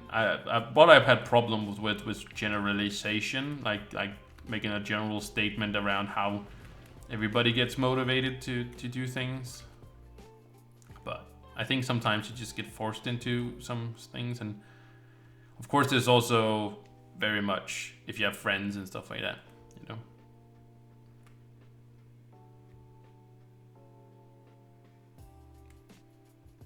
Or if you find a partner that is interested in something. Like, for example, my friend, his name is George. He didn't, you know, I never thought him as an animal person at all. Like, I know, of course, he liked animals, but not like he's ever talked about like I love this or like that. I was like, oh, these animals or anything like that, right? But then his wife do show dogs. So now he's just like, he's not super into it. It's not like he's not gonna have his own dog or anything like that, but he likes going to the show dog things and having show dogs and stuff like that. And maybe he's always had it, but he just never talked about it. And I was like, before he met his wife, I knew him. Well, I still know him, but like 6 or 7 years before that. So, and in those 6 or 7 years, he never mentioned anything about dogs. So, not that I think he hated dogs, but just like he never talked about it. And now it's like sort of he just like is into it. So I'm just thinking like you change, of course, your opinions and your interests depending on who people around you are. I think it also comes down to also like your parents and stuff, like, or your like school friends, all that stuff, what you're interested in yourself for, and you'd be like, oh, well, nobody was interested in the stuff I was interested in. But it can also be a thing where it's like what's this egg there? It can also be sort of a rebellious thing, if you know what I mean. Like, it can be like, okay, my mom and dad was into show dogs, for example. I'm not gonna be into show dogs, you know. So you can also be turned off by other people's interests, of course.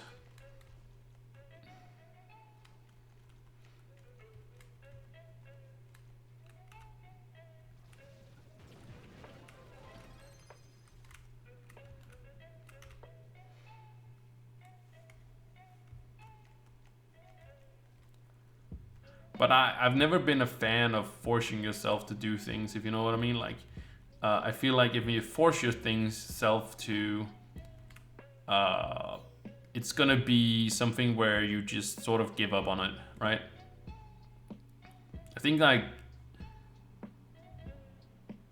like sometimes when I hear about people, sort of, you know, not forcing themselves, but like sort of just saying they want to be, I don't know, I want to say a better person, but when I say a better person, I think like in many aspects, not only like for being a better person as a good person and stuff like that, but also like, oh, they want to improve themselves in some way. I feel like it's just sort of like, I think it should just happen naturally. I don't think you should push yourself. Like, I feel like if you push yourself, you're just gonna end up quitting. You know? Hey, David, what's up, man? Happy Easter to you yourself, my man. How are you doing? But yeah, I feel like if you force yourself to do anything, like, well, I think some stuff you like is if it's something necessary. For example, like, I'm not saying a job you should force yourself, but like it can be, I don't know, hard to you know, maybe you're not motivated to go to work or whatever, but there can be other motivations that, you know, you can keep in factors. But I'm just saying, like, self-improvement and stuff, I don't think that's good if you are forcing yourself, like working out or reading more books or anything like that. Just sort of have it come naturally. Of course, you do have to like find the book and all that stuff, but I'm just saying, you know, I think if you push yourself too hard, then it's gonna just be, it's not gonna be natural, and then you're probably just gonna quit. Oh, I'm doing great. I'm doing great. I'm just farming a little bit, just hanging out. Somebody was like, they wanted me to stream during Easter here, so yeah, I thought it was time. And it just helps, you know, a little bit that we have reset coming up, so we can do some more. Get to hang out with you guys. That's awesome. For the event, no, nothing really specific. It's a good event with, there's a lot of mastery to be obtained. I think it's great that they had the community make. Like, these are community made the what's it called? The eggs are from the community. Community has you know, made them. They had a contest and everything. I think that gives a good, cool aspect of it. But there's it's not. It's also it's a little bit worse than all the other events we have because they've been so good, the recent events. But it's not terrible. And I think I know why it's not as good as they usually is. It's like, I think that Adam, who makes the event, I thought Adam was just like the event guy, and then Andrew was like the gameplay guy. Sort of what I thought the roles were, but it seems like Adam has been dabbling a little bit in gameplay as well, because he's like he's the sort of been doing the Bomberell thing. Oh, you meant in real life? Oh, I thought we were talking about Trove. No, nothing specific Easter. I was at Easter dinner, hangout, whatever you call it, with my family, with my dad's side of the family. Well, my dad and my sisters and stepmom and nephews and stuff like that. Yesterday, it was cool. We played Monopoly. I won, of course. I got the white section, the white section, but the places were white. The white neighborhood. I don't know. And I bought some hotels, and they had to pay a lot of money on those hotels, and then I just won it all. So it was cool, and we went for a long walk, about 5-6 kilometers, and had some good food, and yeah, it's all good. Yeah, we really had fun, so it was great. And now I'm streaming. After stream, I'm gonna read a little bit for my course that I'm starting Tuesday, as I said before, and then gonna go grocery shopping, then come back, read some more, then play some Diablo probably.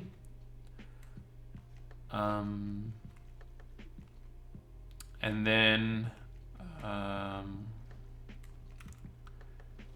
tomorrow, gonna get breakfast the plan for tomorrow is get breakfast, and then go for a walk, and then I'm gonna read the rest of what I need, and then just to prepare myself for Tuesday, because Tuesday is when the first day of the course is, and it's gonna be about 7 weeks. The course is 7 weeks, and 7 weeks, but we only have 12 days, and that's including 2 days. So basically, it's only 10 days. I have to go to the actual school, and then the other days are going to be. Well, there's also a few holiday single days thingies. Oh, there's a doggy. Don't eat me, doggy.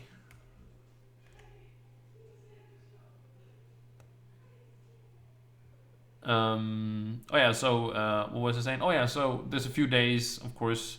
It's really weird between Easter and the summer. There's like a few days that's like holidays things, a few whatever days.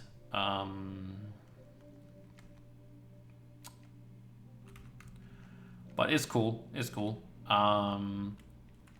It's cool. So there's of course some days that's gonna go away just by that. But I have like every Friday off, for example. Next week, as we start, I'm gonna go to school Tuesday and Thursday. That's all. So I have Wednesday and Friday off. Wednesday I have to use to read some stuff for Thursday, of course, and then I have the weekend to read up on the week after. But then the week after, like next week, there we have 3 days we have to go to school. So that's gonna be a little bit more intense back there, because I might not have as much time as I want to read up on things, and I don't know how much we are going to have to read, but it's going to be but that's sort of how the course works. There's a lot of reading, and not that much school, but it's mostly reading. Yeah, grocery stores are open. They are open. It's basically the so by Danish law, we have so that depending on how big your store is, there's different rules. So big stores has to have closed more than smaller stores has. It's sort of to help smaller stores, small grocery stores, a small regular size, I would say, sort of work to because people are usually gonna go to the bigger stores because you can get more stuff, and you just it's sort of more room and stuff like that. So it's sort of based on size. So the bigger, also so the bigger stores don't become just bigger, if that makes any sense. So yeah, and of course it maybe also sometimes comes down to the smaller stores. If people, have time to work and stuff like that, or want time off, then they're not gonna get people in and such. It's very different. But yeah, mostly the in the holidays, there's that law.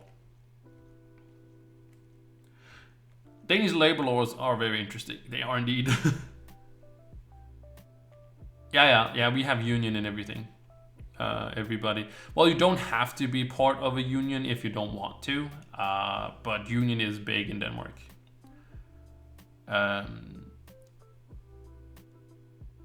There's, I'm not 100% sure on this, but at least a way of unionization. There's a Danish method which was sort of groundbreaking or something like that. We sort of didn't invent union, but I feel like we, as far as I remember, because I've been a union person as well. The person that's on every depending on how many is in the union, but there has to be a representative from the union, like a one that works at the job, that represent the union depending on how many people there is. In my place, we have 5 people or 6 people that is part of it, and that's the bare minimum. If we have less, we can't have a represent at the school. So because of that union, there's many different unions, but and you can be part of whatever union you want to be. The union we have is just more catered towards teachers, but there's, you know, it's a little bit more expensive than the other ones. So some people are just part of other unions, which is fine. Hey, what's up, dude? It has been a while. I'm great. I'm great. But yeah, I'm just part of everything. It's also tax deductible, so it's not that expensive. It's sort of expensive to be part of the union, but it's tax deductible, so it's fine. It's cool. But yeah, union. But you're still represented, even if don't have a representative on the premise. You still have you're still like represented by the union and stuff, and you can be you don't have to be part of a union. You can just be part of the what's it called, box, I guess you call it. A box. not a box, but just it's called a box, which is basically you pay to the union as well. It's basically a part of the union. So there's like two different parts of the union. One is just the part that represents you and like kind of works towards a better pay for you and better you know, what's it called, way of working. So like they look out for that we don't get screwed over by, you know, you know, whatever, the bosses, because technically bosses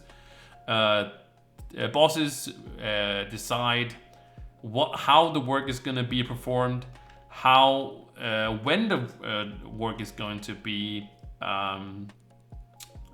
done, and what like the working hours you have and all that stuff. They basically work or bosses basically decide everything, which is sort of weird in a way, because like I don't have any rights. Actually, you don't have any rights as an employee.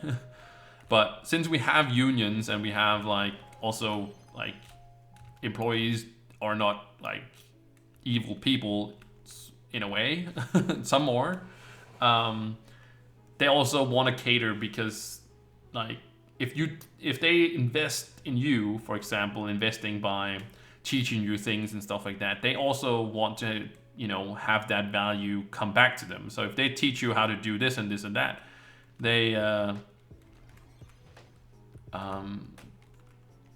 also value that. So if you are a good employee, of course, and they value your work, then also you have more saying, right? So because they think it's great that you are a good worker.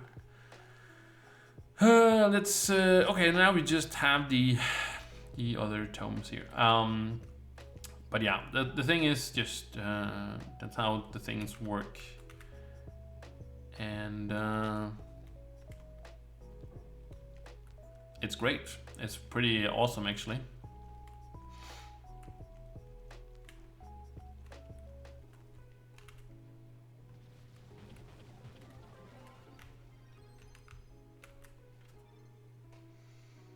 Yep, I'm just farming U10. Well, I'm farming egg dungeons because I'm missing a few things. I'm missing the costume and the mount, which when we get reset in 2 minutes. Woo, 2 minutes reset. Then I will do the not the tome, but the daily ones, and then we are gonna go ahead and hopefully, I think we have enough tokens to craft the last of the chocolate.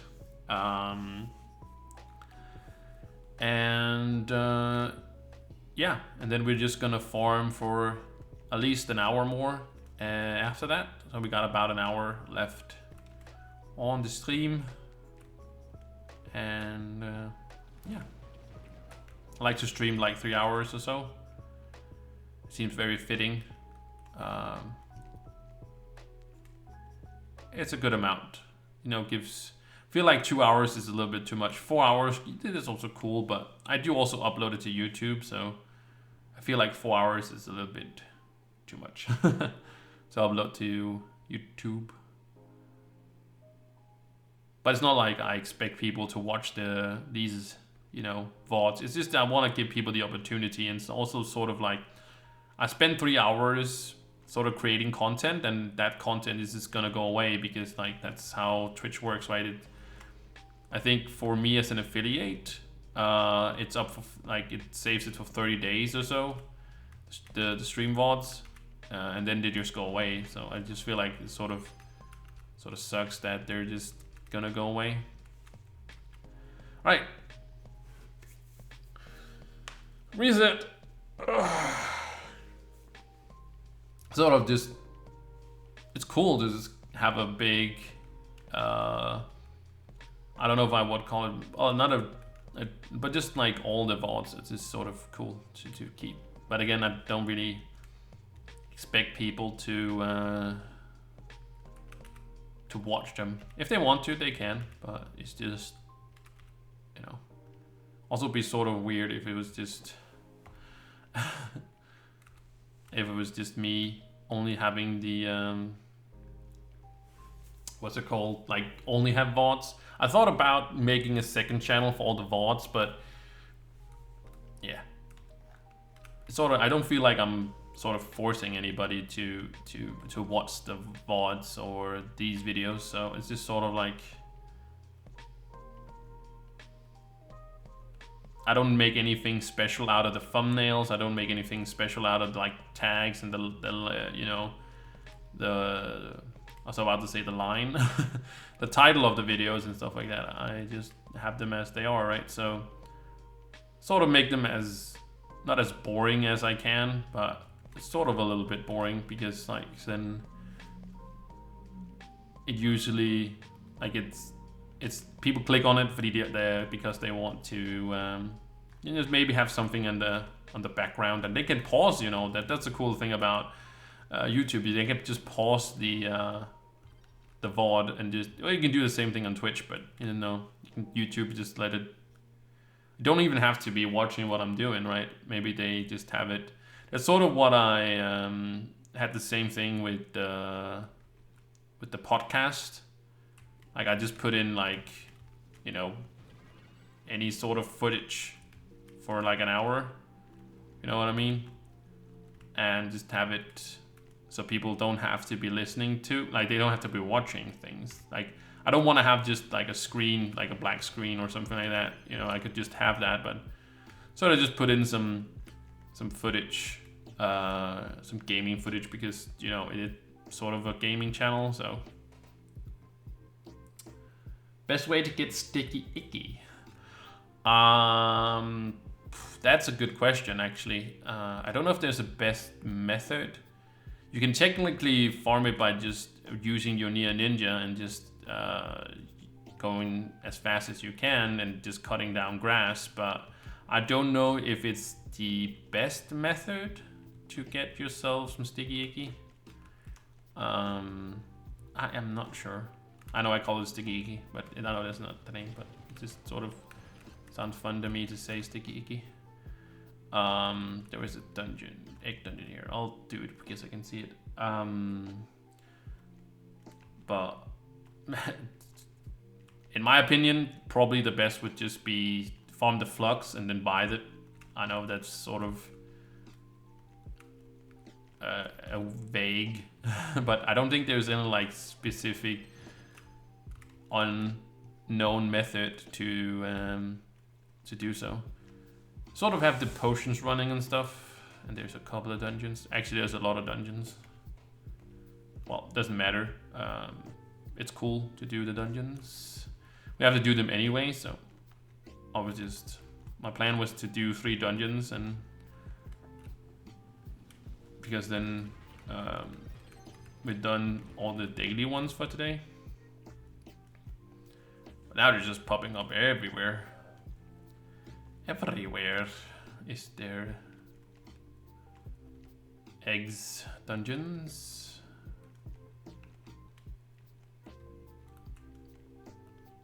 It's not bad. As long as we're doing egg dungeons, you know, that's a good thing.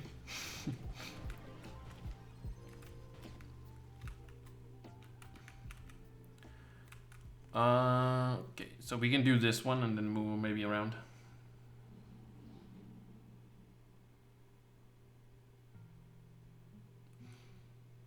You can do the same. You could do the same with. You can do the same thing with any other class. It's just that Nier Ninja has like sort of. You can do the same thing with a knight, for example, but he does slow down when he hits. I actually don't know if a Nier Ninja slows down when he hits. It doesn't seem like something.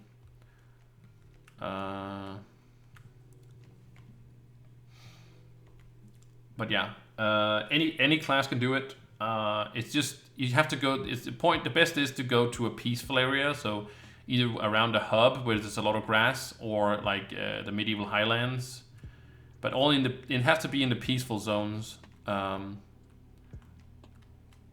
There's usually grass, but you can get it from any grass there, and you can also get it from just doing dungeons and stuff like that. You know, enemies can drop it as well and such. So it's very it's just something you get from a lot of places. All right, so we won't be using that at the moment.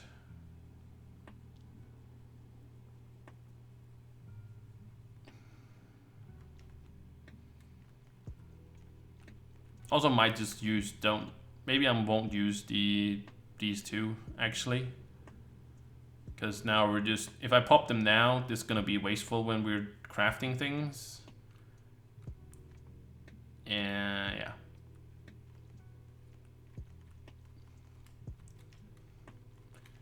Because it's gonna be a while before.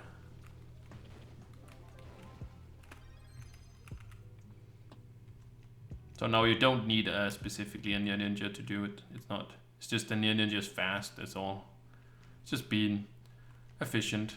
But again, I don't think there is a super great sticky icky method. Just get the flux instead, I think.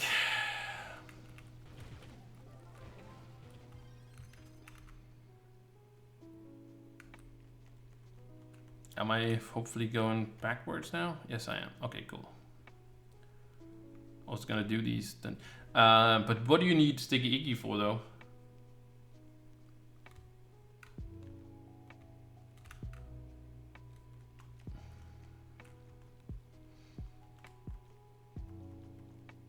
Because I might have some. Maybe. I don't know if I have any. I haven't checked up on that at all. There we go. And then I don't know how many I could see. I felt like I saw so many dungeons this way. Yeah, there's one over there as well.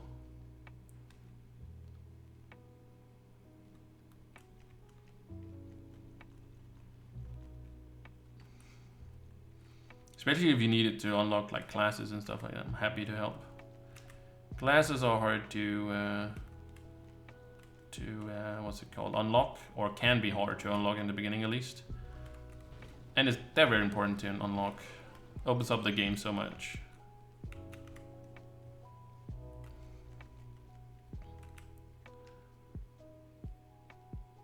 Dino Tamer is very fast as well. I would say, like I value these Nier Ninja a little bit higher, but that's just a personal personal thing. Some people is more Dino Tamer, but they're more or less the same in speed and what you do and stuff. So it's just a very personal thing that I enjoy the Nier Ninja more than I do the Dino Tamer. But like I said, it's very play style dependent. There we go. All right, cool. Let me clear the inventory actually.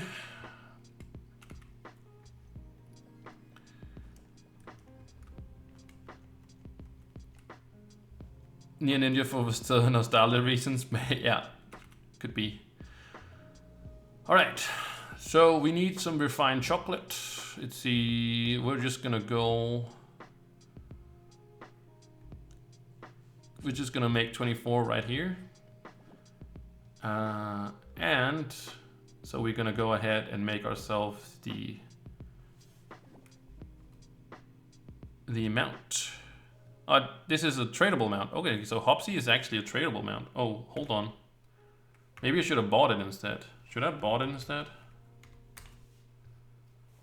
Oh, it's 1.4 million. Okay, never mind. Technically I could make one more and just sell that. But I do need I need that one. Okay, so now we have to calculate. We get 3. We get 3 per craft. We need 50, so 50 divided by 3, that is 17. So we need 17 tokens. Okay. Let's go ahead and make myself 10. We do need chocolate. We got 1 coin, 2 coins, 3 coins, 3 coins. Okay. I have 3 coins. I don't really actually need. Well, I'm just gonna go ahead and do 10 more.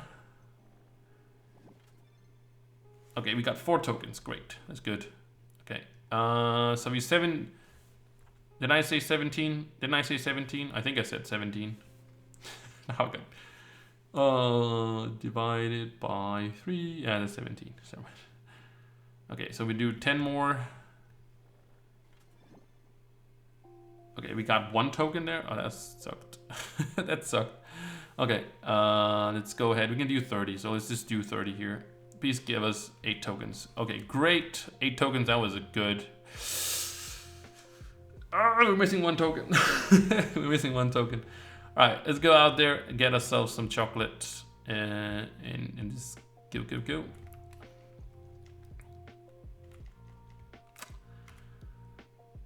Let's get rid of that. Let's clear the inventory here. Let's open that one. That was bad. And there we go. Put these away there. Okay, good. Oh, yeah. I guess we have a little bit here. There we go. Okay, cool. Let's get out there and get some chocolate.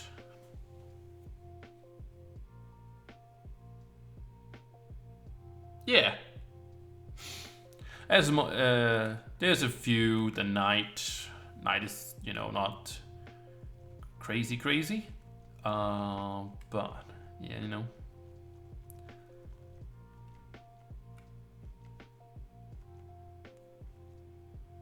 But yeah.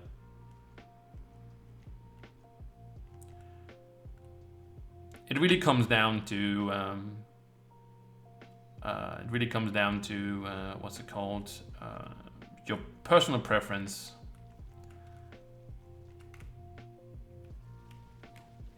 Depending on really what you super much want to do. Like, you can still, if you do very deep delves, you can do it with, you can sort of do it with any class. There's just classes that are gonna do it better, and it's just recommended, I guess.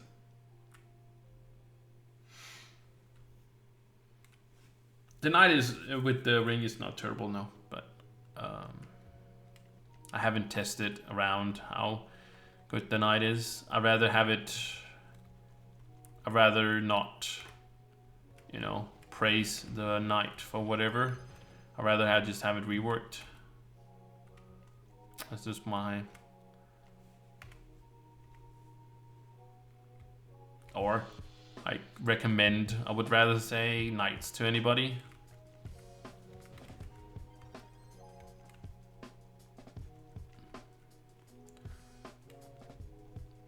Again, the knight is not terrible, but there's just other things. There's a lot of classes out there that does things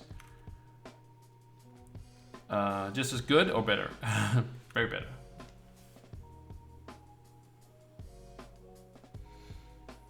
Not really. It got some buffs to like the damage and stuff. I wouldn't call it a rework. Damage-wise, it's not terrible. That's why I'm saying it's not terrible. But when I like rate a class, for example, I don't rate it solely on like damage or on how good it is killing bosses. It's also about well, it's damage, it's boss killing, it's farming, it's fun abilities. It's also sort of it's sort of also a what's it called, like a personal preference in a way. You know, if it's, to me, is more fun, of course, but it doesn't have to be like. I know there's people out there that's maining the knight. You know, it's not like nobody plays it. You know.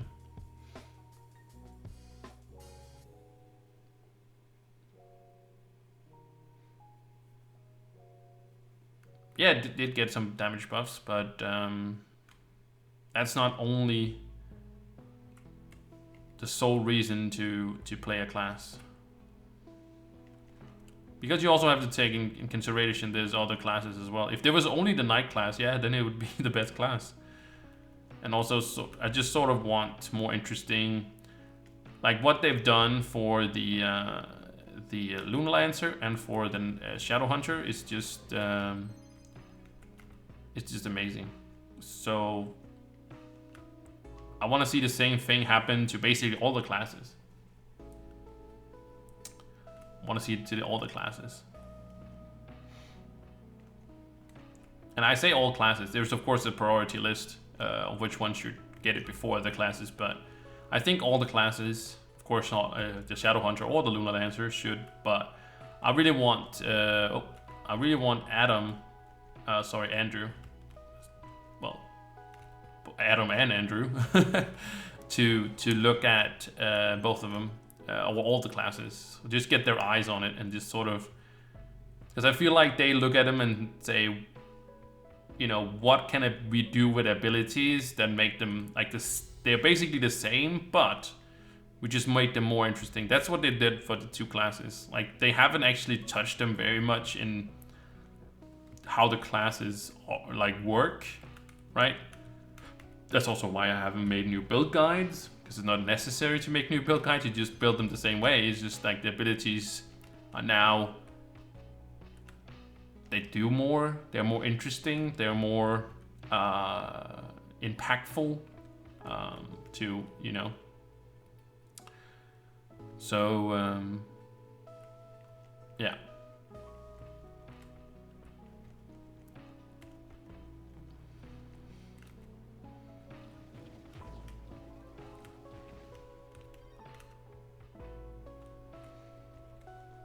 And I just want that to happen to all the classes. Also, that's, you know, all the classes. Even I feel like Draculite is my favorite class, and I feel like they can only do right, and that's a good thing. Like they're not, it's not guaranteed they are going to, but you know, I was very impressed with the Lunar Lancer update. I wouldn't say if we're gonna compare Lunar Lancer update to Shadow Hunter update, I think that the Lunar Lancer update was better for sure, but not like a lot better, but it was better for sure. But it also, the Lunar Lancer needed more than the Shadow Hunter. The Shadow Hunter was actually not terrible as where it was. And I'm still very surprised that they actually went with the Shadow Hunter in compared to the like Knight or something like that. I was pretty sure that we were gonna get a Knight as the rework we were getting. We're gonna get another rework this year. It's probably gonna happen in the fall. Now we're getting, you know, Bomberell Season 3, and you know they are working also very hard on the big update we're gonna get this summer.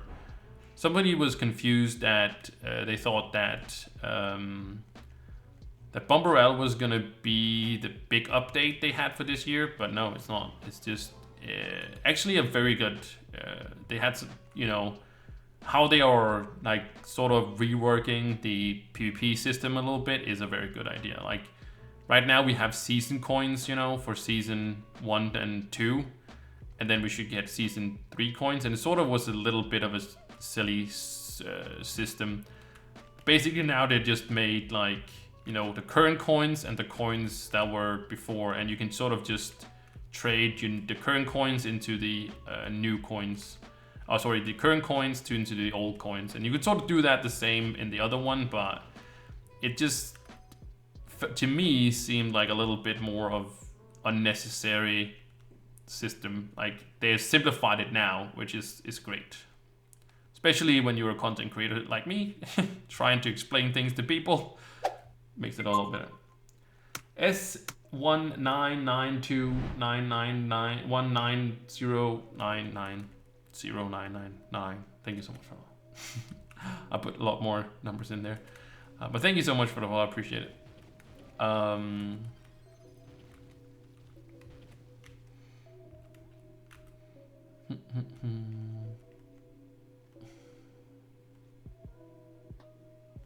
Yeah.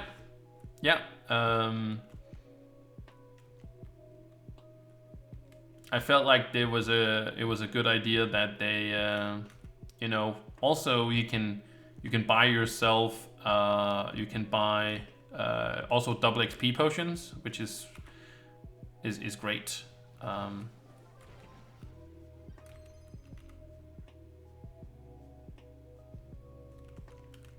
You can buy 1 double XP potion a week as well through PvP now as well. It's just nice.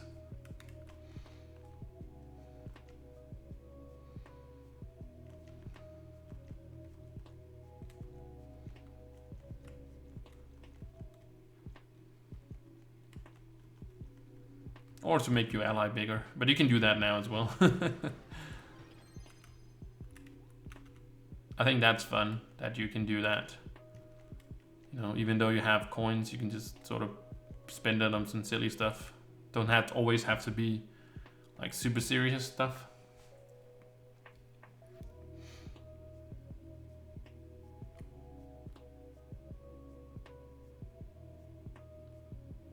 But the only thing I really have about the PvP is that I would love to see it be more of a regular update, if you know what I mean, like being more sort of what's it called, like every year at least. I don't know when we saw the season 2. I think season 2 is like at least a couple of years. I know that's also what's it called, might have not been under you know, Adam and Andrew, you know, might have been under somebody else, but still I would love to see in the future, would love to see them coming out, you know, every 6 months or at least every year, right? I know 6 months is but it's just sort of just to keep, you know, PvP more alive, because it's gonna be very alive when the update hits. There's gonna be a lot of PvP, but then of course it's gonna slowly die down. Thank you. Good night and sleep very nice, tight, and all that stuff. Don't let the bed box bite. Thank you for stopping by, man. Oh, and thank you so much for the Prime. Thank you, man. I appreciate it. Welcome, dude. Thank you. Good night again, dude. I'll make sure to update you in the subscriber house. Thank you so much.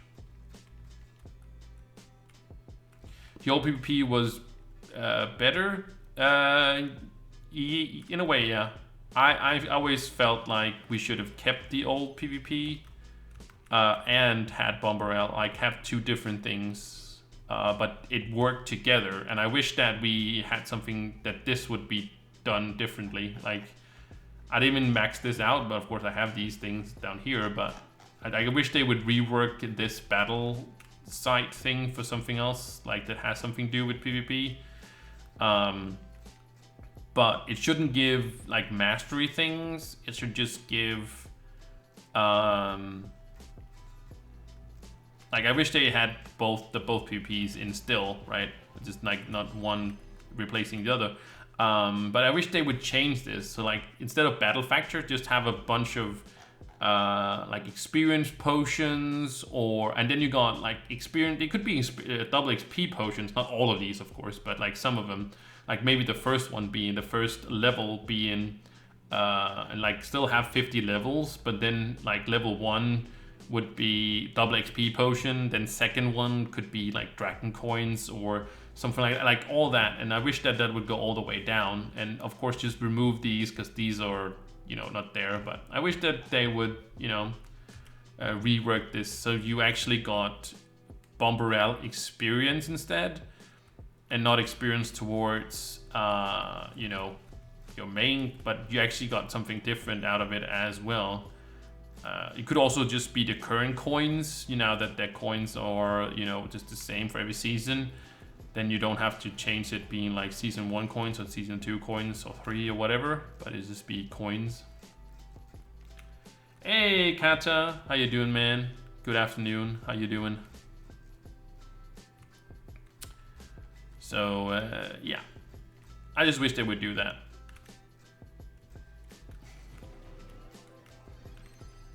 But you can do the old PvP if you set it up, I think. But I don't know if that works still. I haven't looked at it, but at least they're making private matches as well now for the new PvP system. That's also pretty cool. But yeah, I would love them to see them change that. I'm sort of giving up on, I don't know, I feel like there's some unfinished stuff in Trove that we're never going to get finished because like it's just, you know, I don't think they know where to take it. Like for example, with the Forbidden Spires, dragons and stuff like that, you know.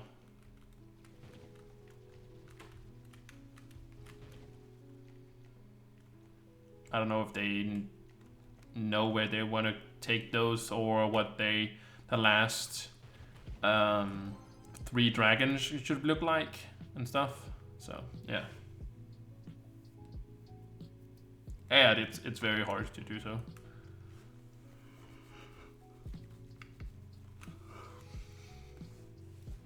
But yeah, it should just be more like capture the flag, all those standard, all those game modes that usually capture the flag, deathmatch, King of the Hill, all those sorts of classic PvP modes. They could all just enter all those. Don't have to be something like completely new and revolutionary. In my opinion, at least.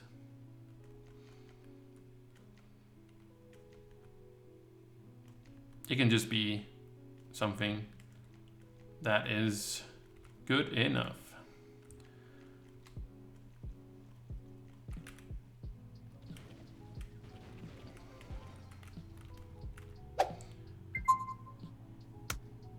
Gray, Gray Letters actually. Thank you so much for the follow. Appreciate it. Let's see, we got 4 tomes left. Yeah, I can do 4 tomes.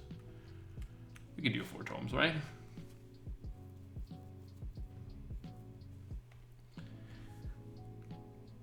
How much have we? Oh, we actually almost done the star bar. I was like, do you have star bar left? No, it's actually pretty much gone. Pretty much gone.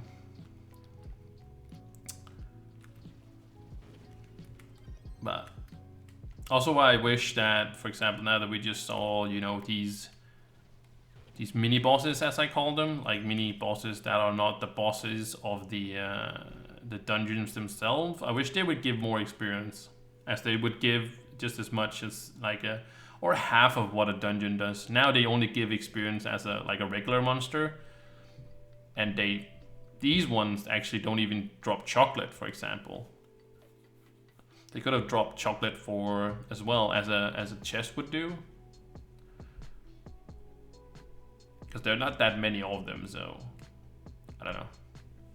I felt like it's just a waste.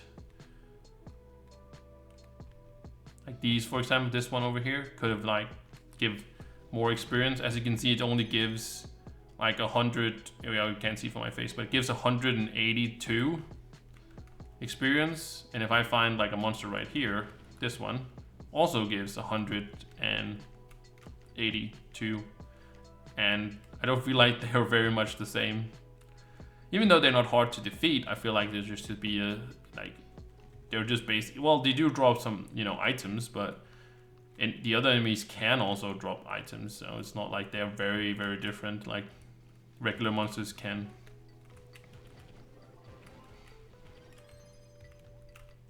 I think this should just do more, be more interesting. The whatever.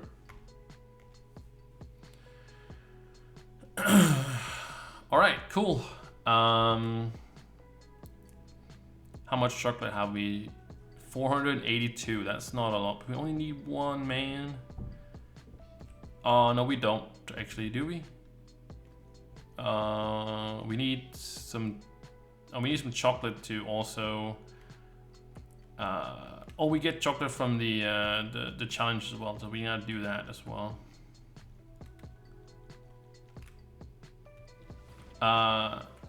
Oh, actually, that's actually good you're here, Kata. Actually, now that I talk about it, because didn't you resub for like whatever? What does it say? It says 40 months, right? But did you do it for 41? Or no? Because I have you down for 40. If you go to your place in the subscriber houses. No, it's the next floor. Right here. There we go. So I got you down for 40, so that's what it said, but I feel like you set for 41. I don't know. We gotta find a place for... is it really in the last house? Oh, no, this is not the last house. I think... Oh, I actually have to go check. Such a long time since somebody subscribed. So... Oh, I think you have to go into the new house, yes. And the last house. I think this is also sort of... Oh, there you go. S199299 1909. Okay, sounds like a personal code, but there he's in there as well. Okay, it will be 10. Okay. Okay, so I am on top of it. That's good. I want to be on top of it. I want to be on top of it. All right, let's go do the challenge and then see if we can't just get a little bit of chocolate. So we're just gonna do one at a time. But I just sort of want the dragon coins as well. But you get a decent amount of chocolate as well. So...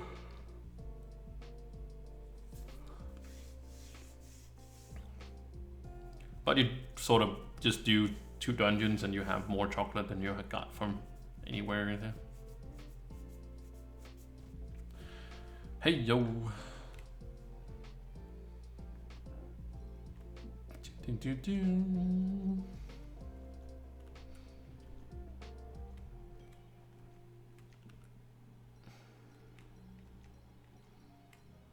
Nobody ever goes for that coin over there. It is a golden coin. So I gotta be on this side. Oh, I didn't get it. Damn it. Like the guy messed me up. Maybe we can still get number 1. We shall see.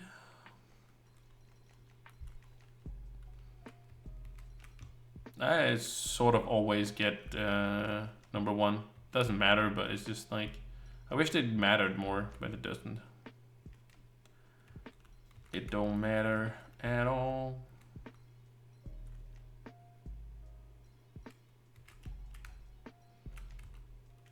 Oh, I actually never checked if there was anything then. No, there's not anything there. I usually take these 1 coins, but I think there's just like worst. But it is like, if you want to make like, get through these coin collection ones or challenges, as long as you're picking up coins, you can get the reward. Like, you don't have to keep going.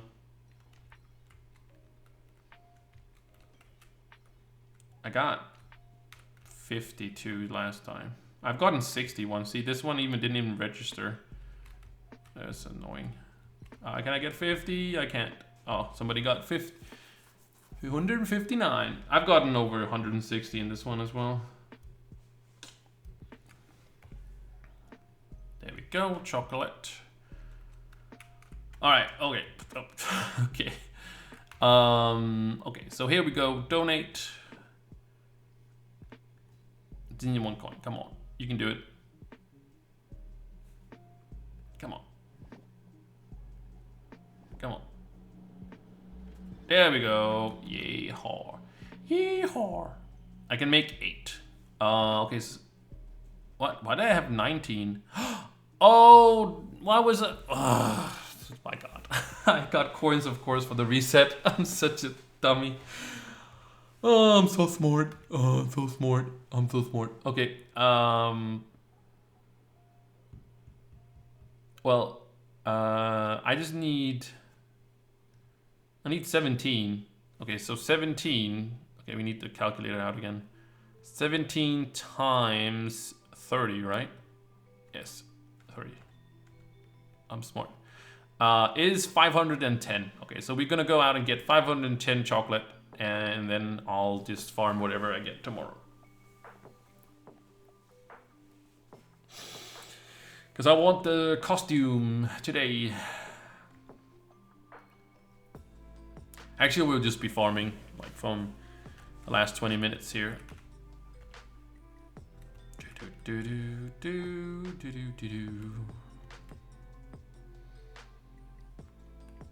20 minutes. I can't even, you know, I can't even start already using my, like, I have the PvP tomes from the other seasons. I can't even use that. Well, I can, but it will just give me those burnt coins, which is only gonna be available for whatever. And I might have to find something empty, U10, because this one is on NA, it's on NA, I think, because it's not loading. Yep, it's an A. Okay, I'm gonna ask because this is gonna take ages. I'm not gonna go anywhere for a while.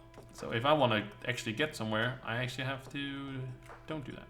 Well, there's one over here. We might as well do that one before we ask. If anybody is is in an empty U10, you guys are welcome to invite me. Let me just finish it. There we go.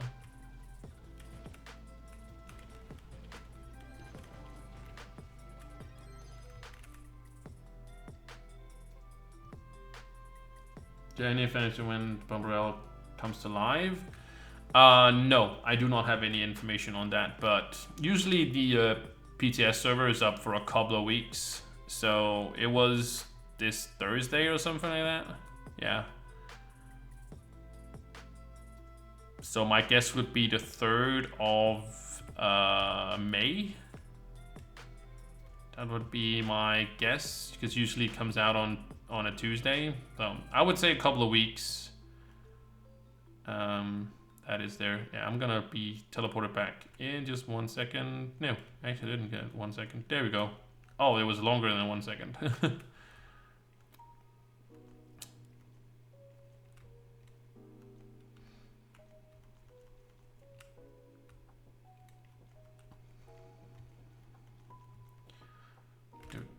do.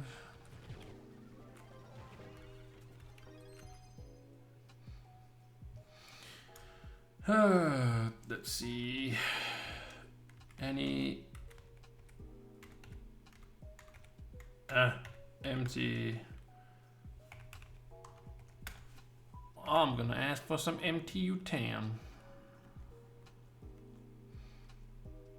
Don't know if anybody's like in one. Don't seem like it is. There is. All right. Well, we just have to live with the NA world then. And doop.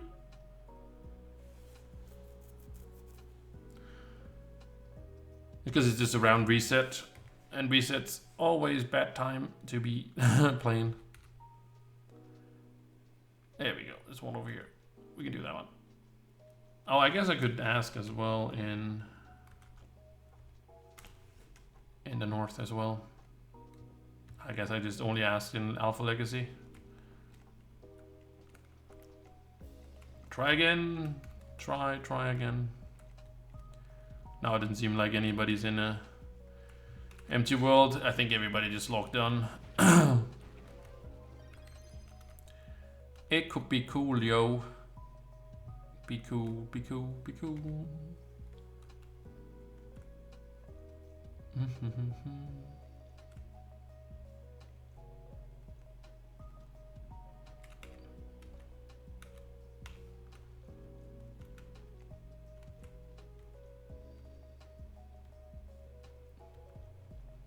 To make Trove a single player game. do.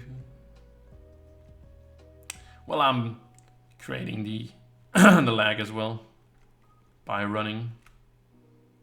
The thing you do is just do all the dungeons there.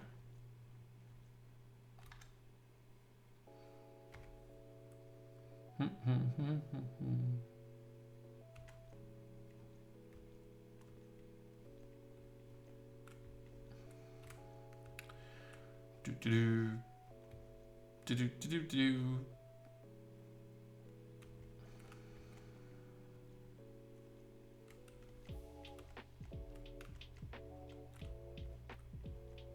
Oh my god. Oh my god. My god.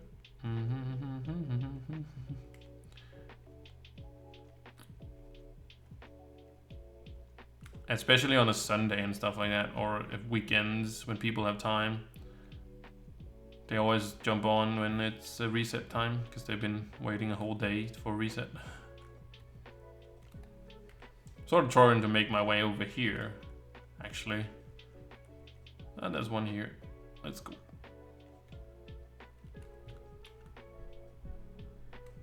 Okay, we go the other way. That's okay. There was no entrance on that way anyway, so.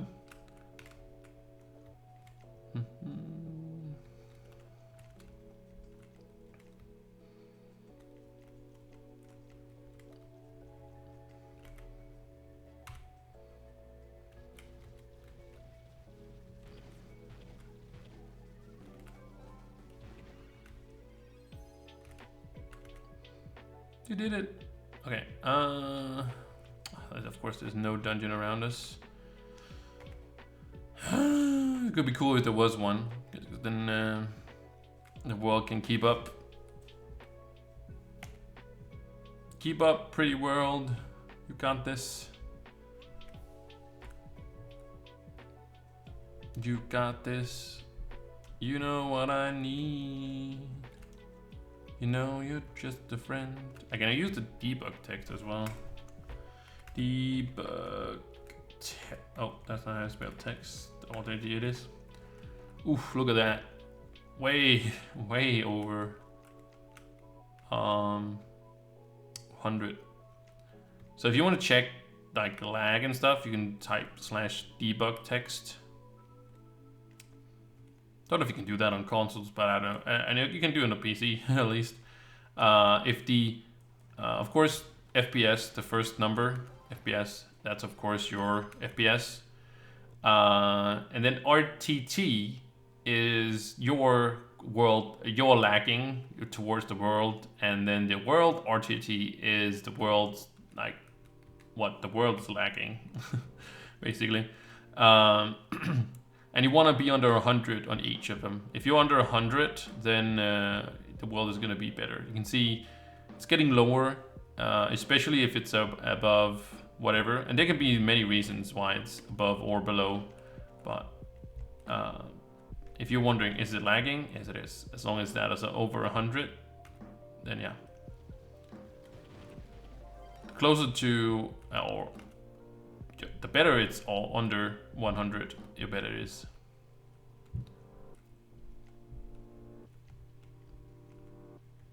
At least in my experience.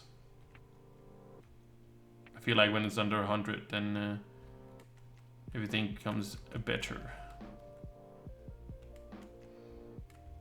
Also, depending on how far you travel, if you just keep doing dungeons where you are, it also helps, of course.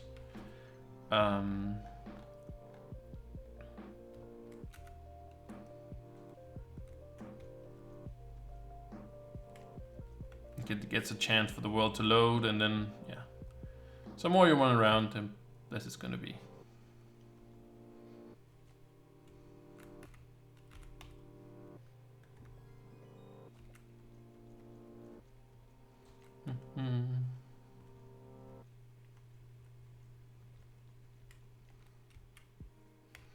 And I feel like sometimes also people blame like the game for being bad when they're just sitting on like hamster computers. It's just like, okay, how do you expect the computer to or the game to perform well when you have like something like this bad? And I'm not saying you should have the best computer to run Trove, but it's just like sometimes you also have to look inside that it's not always Trove's fault. It's also sometimes your own.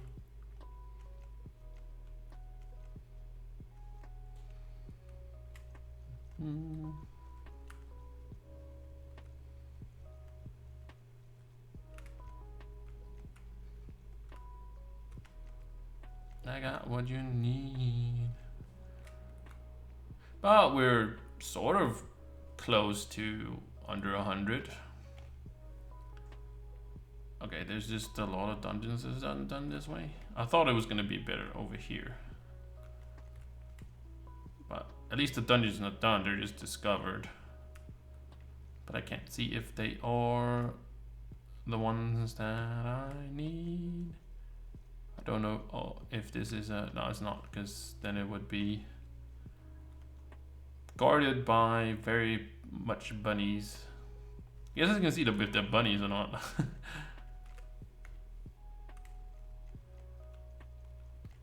Bunny good, bunny bad. Bad bunny. Bunny. See, we haven't even close to that thing. Yeah, it might just be better for me to sort of, you know, cut the stream soon-ish. And then just like finish all this later tonight when people are done with all their resets. Because I can't see where there is any things.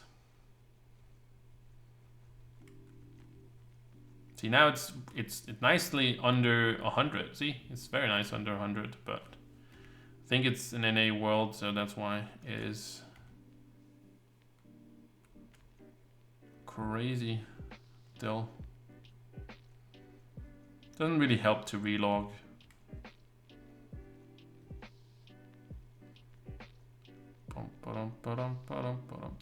The world is keeping up with me running, basically.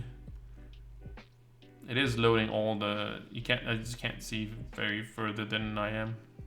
I actually try and do... Oh, yeah, I got caught. It was working until it wasn't. Alright. Just gonna head into the here.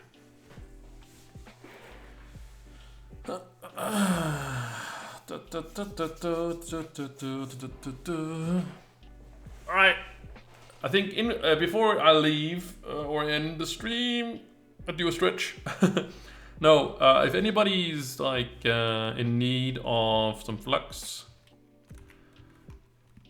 we can just trade some Flux if somebody is like up for grabbing 100k. That play on PC, of course, because I can't trade it to console people, unfortunately. Nobody's really buying these. I'm just gonna get rid of them. So yeah, if anybody on PC wants to do that, 100k,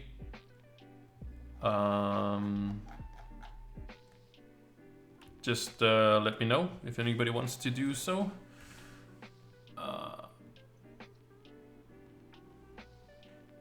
Yeah, just 1.4. Oh, you mean the streamer dreams thingies? Yeah, I have them all because I was a content creator for Joinworld back in the day, and we got them all for free. Basically, when you entered the program, you just got them all. So yeah, I did that. Did that back in the day. So yes, very nice, very nice, very nice.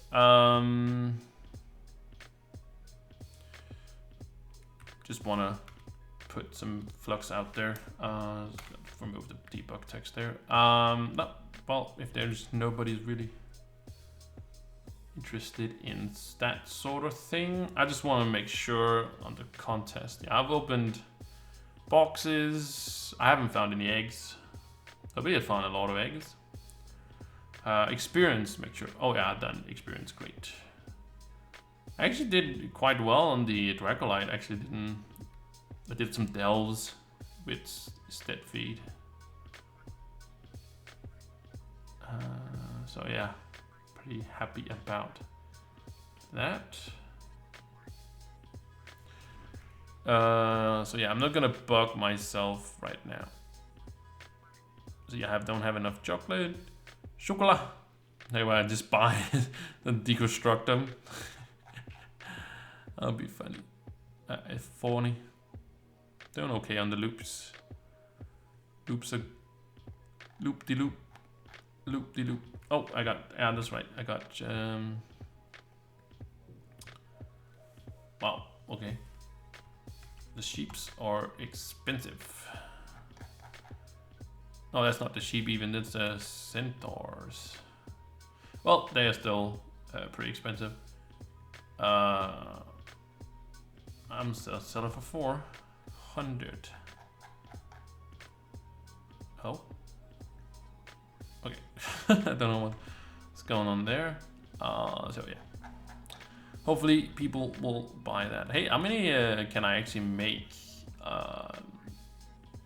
Where do you make diamond dragon eggs? Actually, you can see how many. I can make 108 keys. I can make 31 of these. I can make 15 of these. Why do you make diamond dragon eggs? I don't even remember. Sick. That is how you say it. Thank you so much for the follow. Appreciate it. Hey, how you doing? I have forgotten where you make diamond dragon eggs. It's not in here, is it? No. Is it a dragon crucible you make it? I'm pretty sure it's there, isn't it? It must be. Yeah, it's in the dragon crucible. That's the only thing we don't have is a dragon crucible. Wish they would make them not tradable, or they are tradable, I think. But I wish they would make them. Yeah, you can do that. Yeah, there we go. How many can I make? Oh yeah, 10 of course, because I have 4. Yep, I'm so smart. It's Morty. It's Morty. Yes. Oh, I actually don't need to donate more because I also have those, but I'm also gonna get tokens tomorrow, so we'll see how much we'll make. I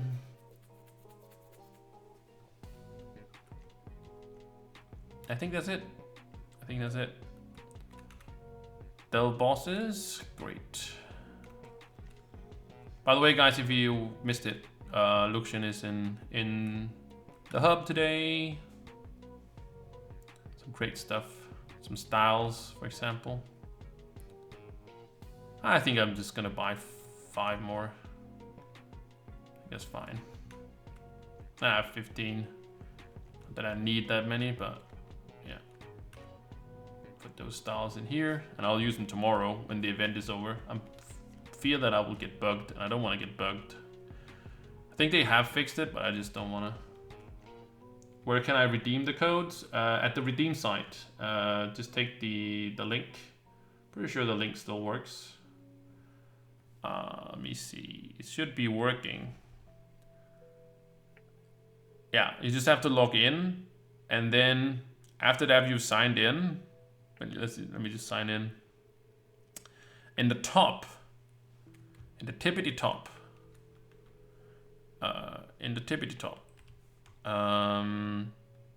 it should send you to the site. It should send you to the apply code, and you just put it in there. Thank you so much for the follow, Nick.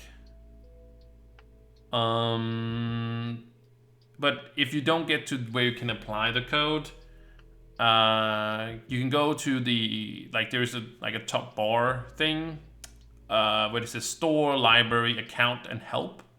And then if you go to the one that says account, there's like a drop down menu, and you go down, that's like the middle one. It says basically change password, change email address, set glyph tag, and then account linking, and then apply code. And apply code is, of course, the one you have to click on. But it should send you directly when you have logged in to the place where you can just type in the codes. The thing is, if you already you can obtain these items in game without the codes. So if it gives you an error, it might be that you have it in the game. So, you know, look it up if you already have it right there. So yeah.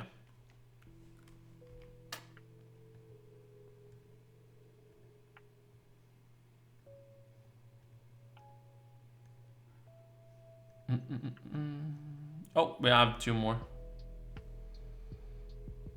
Well, why didn't it put that one in there? So yeah, and these codes are never ending. So basically you can use them once per account. But if you have a friend or something like that who want to play, you can give them, hey, some free codes. Or if you make a new account or something like that. You know, if you make an alt account, whatever down the road, that will also be there. Oh, wait, what? Are these something different?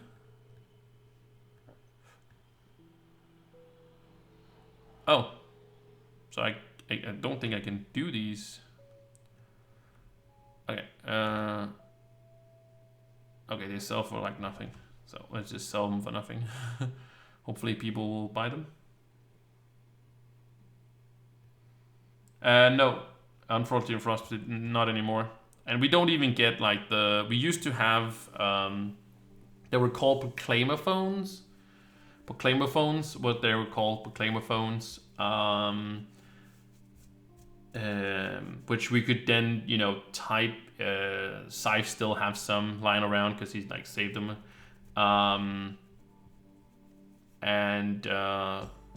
yeah, it used to be very cool. I asked for some. After they basically, we used to use them when, you know, when we were streaming and stuff like that to promote whatever in game. But the problem was that Tryon World, you know, when people stopped streaming or stopped making content, they were still getting the proclaimer phones, and they were still getting the codes and everything. So people just used them, and then they just sort of just held on to them. Unfortunately, so I asked for some from the devs, and I feel like I wouldn't use them because people then use them to just troll with them, which of course, you know, the few ruined it for the many, which happens. It's a very long time ago. It is, yeah. But I was like, you know, I'm doing this thing. I don't ask for them all the time, but I asked for them like when my birthday stream and stuff like that, at least have one for there, but they don't give them out at all. And I felt like when I asked for it, it was sort of, like they sort of know me, so, you know, they wouldn't, like, I wasn't gonna troll with them, right? So, but they're just not giving one out. I think it's because, like, maybe if they gave it to me, and they said no to somebody else, they would be like, why did you say yes to Wahoo and why did you say no to me? And it's like, well, he's not gonna troll with it. Oh, I'm not gonna troll with it, and then they troll with it, right? It's just like, yeah, that's just sort of what can happen, maybe.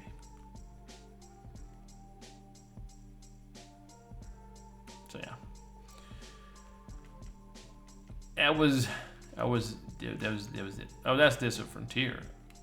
I thought it was gonna be anything else. But guys, thank you so very much. I'm just gonna scroll in and not into the loot collector, but right here. Thank you guys so very, very much for joining today. Yeah, I'm gonna be back sometime soon, hopefully, with another stream. But if you haven't gotten bored or tired of me, you can go, of course, to the Discord, which is, of course, linked down in the, well, on YouTube it's also in the description, but also, I guess, kind of sort of in the description of the Twitch as well. Also, there's a, YouTube, all that stuff, if you probably already know, but yeah, just there from that. Take care, guys. Thank you so much for hanging out. Thank you for all the followers, for the subs, for the hanging out, for spending some of your life here with me. I super much appreciate you just hanging out. Even in chatting, no chatting, thank you so much for just, hanging out, being part of the whole thing. Really, really appreciate it. I hope you guys have an amazing Easter, just weekend, time off, whatever. And I'll see you guys very soon. Again, jump on the Discord. That's where you're gonna get the information about Trove the fastest, because I post it always there first. Sometimes YouTube, I just post it the day after or something like that. But yeah, YouTube or Discord is the fastest to bring you guys the content. So, anyways, thank you guys so much for watching. See you guys soon. Have a great one. Bye bye. Take care. Bye bye. Love you guys. Bye. Bye bye. Bye bye. Bye bye. Bye.